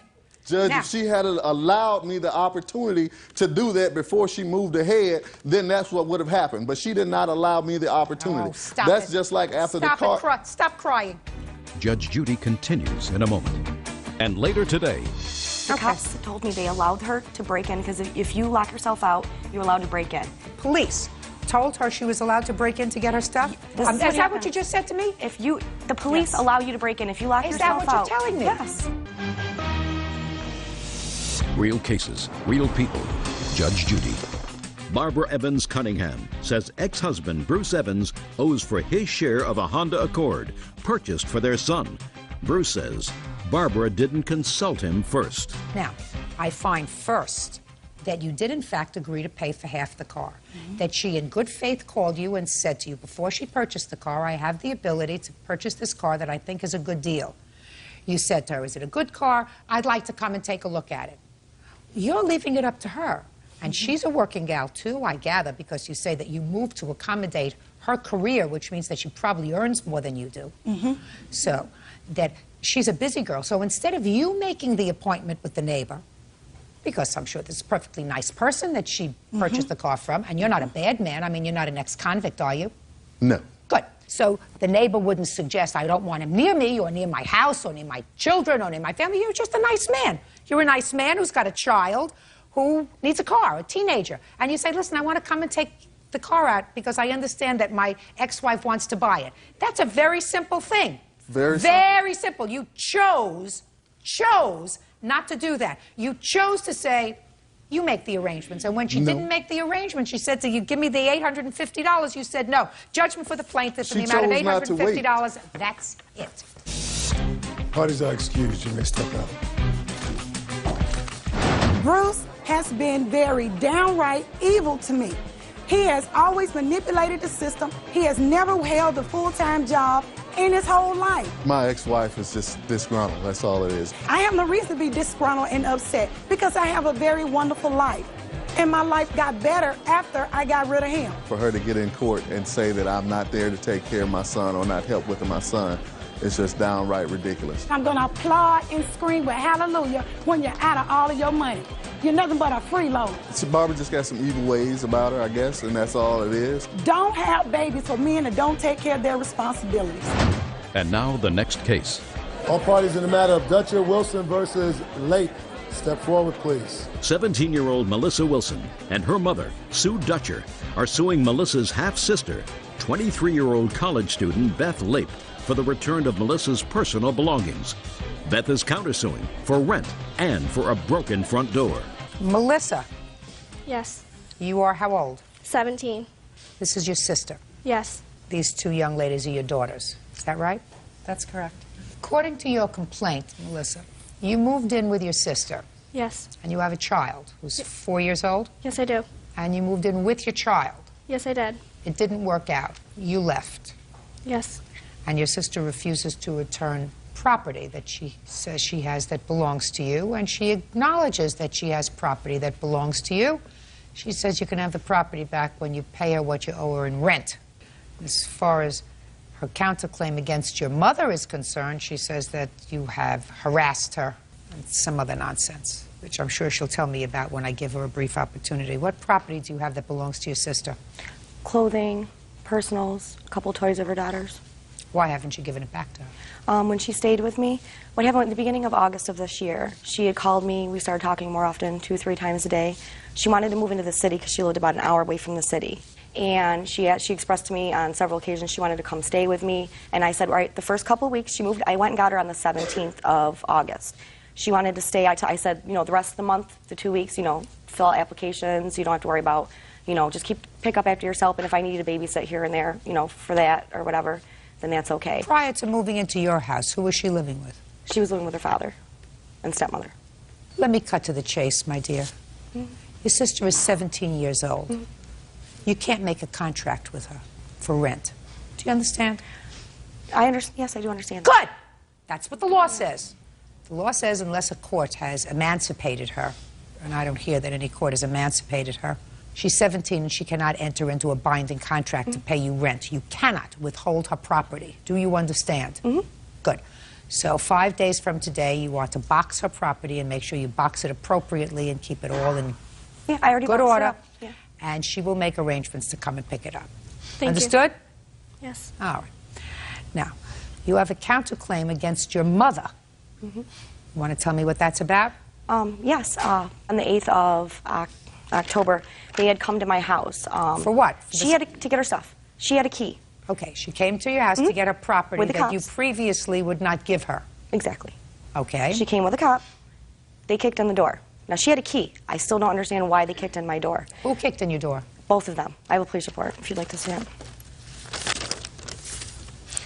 Now, where were you when they kicked in the door? I was upstairs in my children's room laying my youngest one down for a nap. The door was closed. I'm sorry. How do you know that your mother kicked in the door? The police told me that.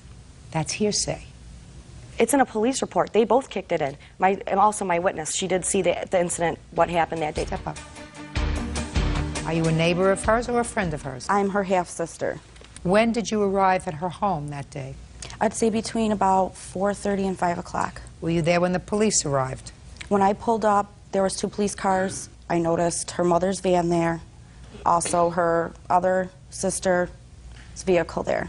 I noticed Mrs. Dutcher and Miss Wilson exiting Beth's house, yelling and screaming, shouting profanities, so forth, in front of all her neighbors. My nephews were present. They're 2 and 6. confused.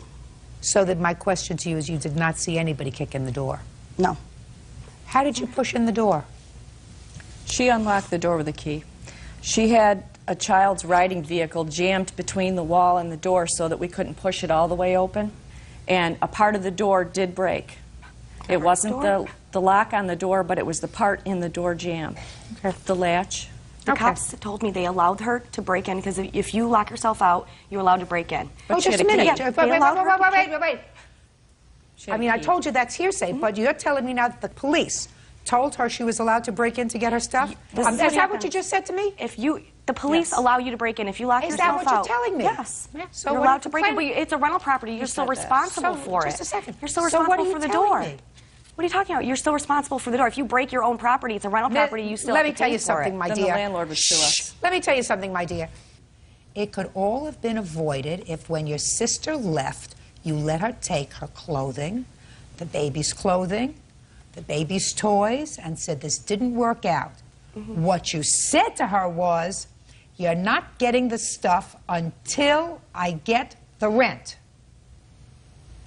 That's what you said. That's what you said in your answer. No, I know that. So, so you caused the problem yourself.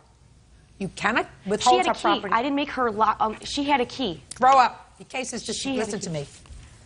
You're getting your stuff back 5 days from today. This is case number 545 on the calendar in the matter of Stevens versus Ely Ford. Parties have been sworn in, Judge. You may be seated. Ma'am, have a seat, please. Mr. Stevens, it is your claim that the two defendants, one of whom is your brother-in-law, were involved in a shootout in a club parking lot, which caused damage to your car. Yes, ma'am. Which one is the brother-in-law? What's your last name, sir? Okay, when did this happen? January 7th, at about 3:30 in the morning. Tell me what happened. Well, I had the misfortune of that morning of going to the clubhouse. It's like an after-hour place that once all the clubs close, we head out and we go to this motorcycle club. And I was standing outside talking with some friends, and these two vehicles pull up. And What kind of vehicles? one was a later model Plymouth and a late model Cadillac. And they parked about 30 feet away from one another. I informed the gentleman that they were going to have to move the car because the clubhouse is on a very, very narrow street. And whenever someone parks on one side, there's motorcycles on the other side. So it's hard for traffic to get through. And they don't... So you told them that they were going to have to move the cars? Yes. And he said, okay, sure. And so I continued talking with my friends. Some time went by, I'd say about 15, 20 minutes. There were members from the clubhouse coming out, asking them, could you move the cars? Could you move the cars? And they would say, sure, yeah, I'll move the cars. But they were in the cars? Yes. They remained in the cars? Yes. So this went on for about, about 40 minutes.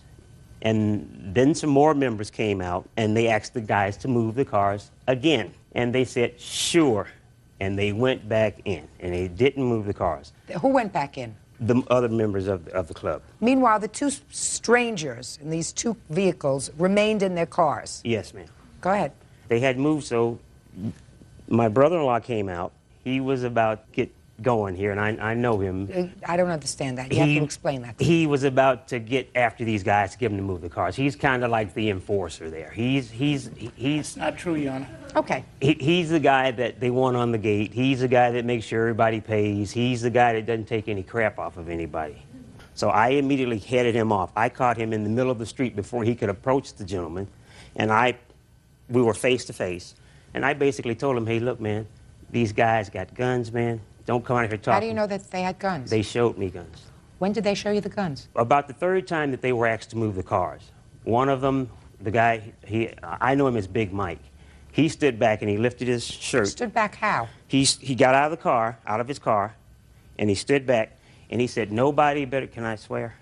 He said, nobody better say a thing to my brother. And he pulled up his gun. He said, I'm going to bust a cap in your... So when this happens, I immediately go in and tell some of the other guys, members of the club that are behind the bar, I said, hey, don't come out here talking crazy, man. These guys have guns. Once my brother-in-law came out... You stopped him and said, don't go over there. I said, don't go over there, man. We were face to face. He was heading towards me, and I was heading, and I met him in the middle of the street. I said, hey, man, look. I put both arms up around him like this, and I was walking him back. I said, let's just go back in here, man, and let this stuff cool down, because these guys are stupid. As we are going, as I'm backing him into the compound.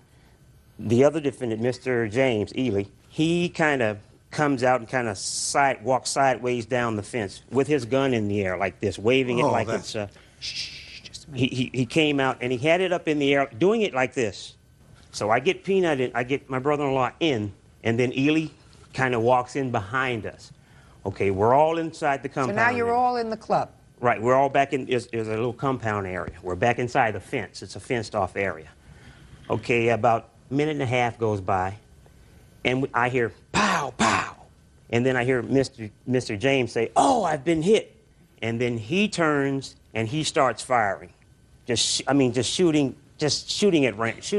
wildly at random, just firing a 9mm Glock, just shooting it. And then I see my brother-in-law. I didn't even know he had a gun until I saw him shooting the gun.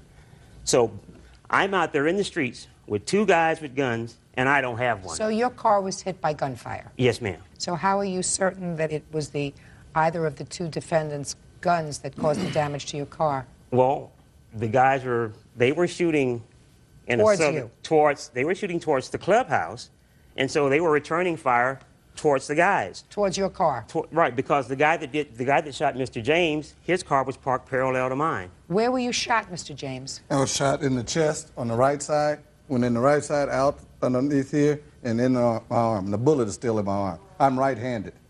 Either of you have licenses for these pistols? I didn't have a pistol. That's why I do have a concealed weapons permit, but I didn't have a weapon that night. I got a police report here with 5 witnesses say what happened.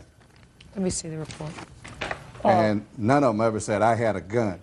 And the way he's describing the whole situation is totally untrue. Well, let me hear your version of it. Okay. The situation up till us coming out the gate is about true. We go across the street.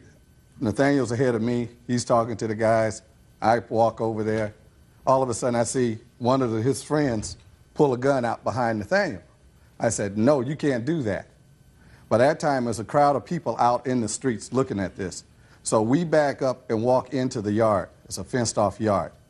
We're standing in there maybe 2-3 minutes later. I look through the gate. It's a cyclone fence. I look in the gate and I see something shiny. And it's a guy with a gun poking through the gate, and he shot me in the left arm, then in the right chest. I go down on the ground, and all I hear is some gunfire, and these guys across the street is shooting up the world, and where his car is parked was, how can you say, if we were facing east, his car was north of that. All right. Sometime earlier, before this gunfire erupted, you told me that you saw people who you considered suspect. Dangerous enough to go and warn everybody. Listen to me carefully, sir. One of them exited the car and pulled out a gun from his waistband. My question to you is, why at that moment did you not immediately go into the clubhouse, call the police, and indicate someone had menaced you with a gun?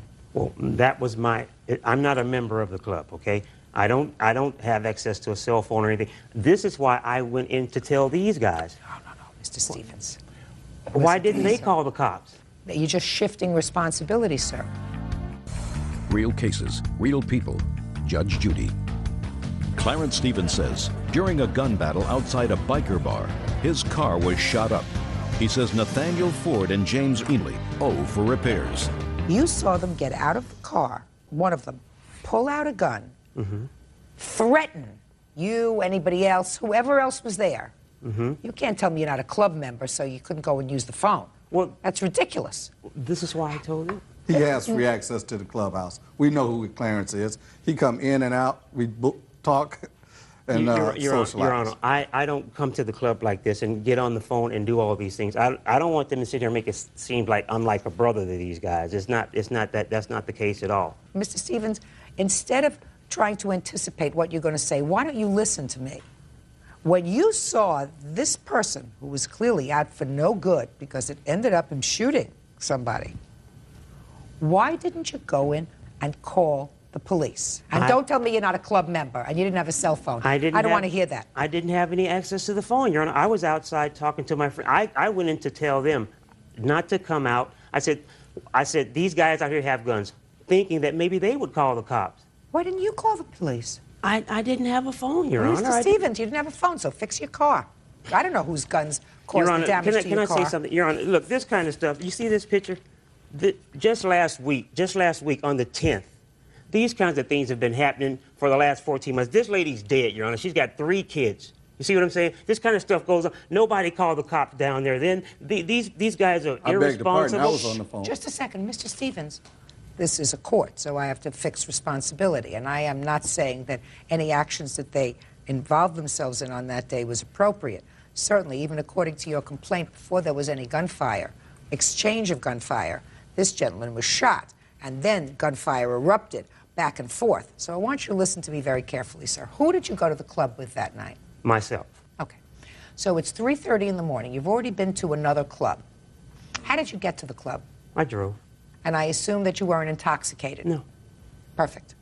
So if you see a guy with a gun around the location where, according to you, people get shot, people get killed, you get in your car, you go home, you call the police. If you're concerned, if you're a concerned citizen, that's what you do. But you stayed for 40 minutes. So you see this thing, I didn't go inside. What? I didn't go inside except for to warn them. You stayed for 40 minutes. But I was out after I went in to tell them that the guys had guns, and then I came back outside, Your Honor. Why? I was getting ready to go. No, getting ready to go is not going. You say, I'm leaving. I've warned you guys. You do what you want to do. I'm getting in my car and going. But if you stay outside, and what happened was he used the gun. And then there was an exchange of gunfire. I can't hold them responsible. They may have behaved badly, but you behaved irrationally by staying. I can't help you, Mr. Stevens. That's all. Parties are excused. You may step out. They were his friends out there with the gun disturbing everything. I had no idea there was going to be a shootout. Your Honor saw through his little lies and so on and everything. He could have got killed at the club. It went from $1,700 to fix his car. Next thing I'm looking at paperwork, $2,400, you know. So, yes, it was about money. I just asked for enough to get the car fixed. I didn't ask for any punitive damages or anything of that sort. Oh, well, you got all the responsibility. Don't work that way. Life is not that way. And now the next case. All parties in the matter of England versus Martin. Step forward, please. 43-year-old restaurant porter Greg England is suing the mother of his child, 29-year-old cook Heather Martin, for 5 months' worth of their daughter's Social Security checks. Heather says she kept the money because Greg wasn't paying his child support. Mr. England, according to your complaint, you and the defendant have a child together. Child, a little girl? Yes, ma'am. Who's 5 years old. She's now 7, ma'am. And according to your complaint, the child receives Social Security disability checks each month as a result of the fact that her mother is legally blind. Is that right? Yes, ma'am. There came a time when the child came into your custody, and it is your claim that the defendant kept the child's Social Security checks for 5 months while the child was in your physical custody. That's your complaint. Yes, Your Honor. Did the child always live with her mother? She lived with her mother, Your Honor, all the way up until 2000 when I had a weekend visit. She came to me. And when in 2000? July of 2000. Go ahead. Actually, Your Honor, it's June 10th of 2000. Anyway, Your Honor, upon the child coming on her visit, putting on her swimsuit, I had noticed a bruise mark exceeding past the swimsuit part. I have a picture here. I'll see it.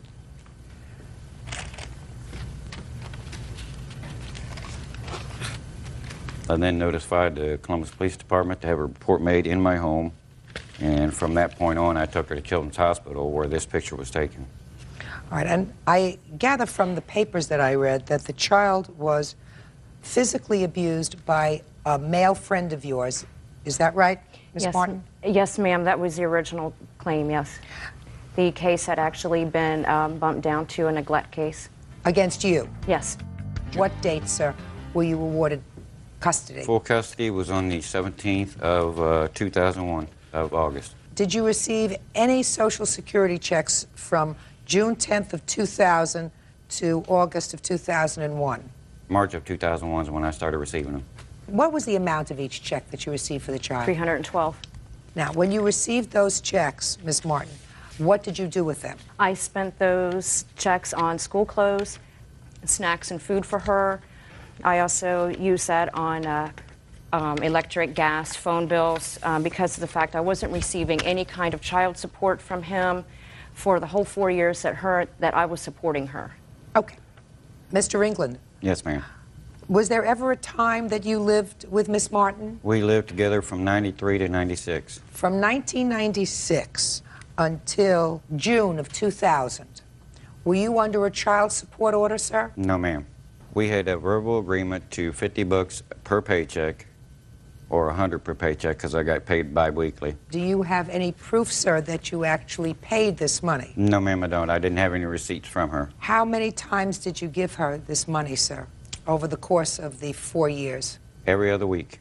Are you testifying, Mr. England, under oath, sir, that for the entire 4-year period you gave her no less than $200 a month? That is correct, ma'am. Is that correct? Yes, ma'am. That's incorrect, Your Honor. Well, why wouldn't you, Miss Martin, if he wasn't paying you, as you agreed, why wouldn't you pursue child support? Actually, in May of 2000, I got tired of asking for money all the time. I mean, I even have letters here that he had left for me at my door saying that he wasn't going to pay me any money. I mean, if you'd like that, I can give them to you. Oh, I'd like to see anything, because he has no proof that he gave you any money, but he testified that he did.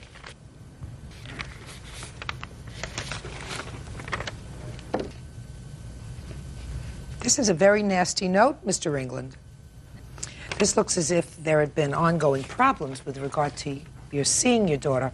Did that have anything to do with money, Mr. England? Yes, ma'am. Well, tell me for what it over had to 6 months, she absolutely refused. In 99, she refused, and for 6 months to allow me to see the daughter. Why? Have any contact with her at all. Tell me why, Mr. England. At Were you that time, paid- I was not working. So you were not paying any child support. Is that right? Yes, ma'am. Okay.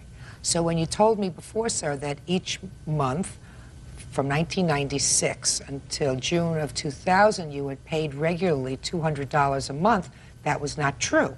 With the exception of that 6-month time, yes, ma'am. So you didn't pay for 6 months. Your Honor, actually, it was only 3 months that she was not allowed to visit him. Why wasn't she allowed to visit him? Because I wasn't being paid any money that he agreed to. You stopped your daughter from seeing him for a 3-month period because he wasn't paying child support. Is that right? Yes, ma'am. So that I assume that the remainder of the time he was paying child support. Actually, ma'am, he was not paying child support. Okay, then I'm not getting into it. You know, I had a certain amount of sympathy for you, Miss Martin, when I read your answer and you said in your sworn statement, and I'm going to read the last line of it, it says, Greg has some nerve suing me for 5 checks when he didn't give me more than $50 in all the years that she lived with me. Well, that's not true. That's what you wrote. But that's not true. There was a period of time, he says he wasn't working, whether that or not. You chose to say, you can't see your daughter because you're not sending me support. That's what you're telling me. Wrong! Child's right to see non-custodial parent does not rest with the issue of support. That's between 2 adults. I understand that, Your Honor. Well, you understand that, but what you did was you just told me that you didn't let her see her father because he wasn't paying you support. You just told me that. It's become an easier case. All right, 5 times 312 is 1560. Judgment for the plaintiff. Don't ever use a child as a tool in a dispute between the parents. That's all. Thank you, ma'am.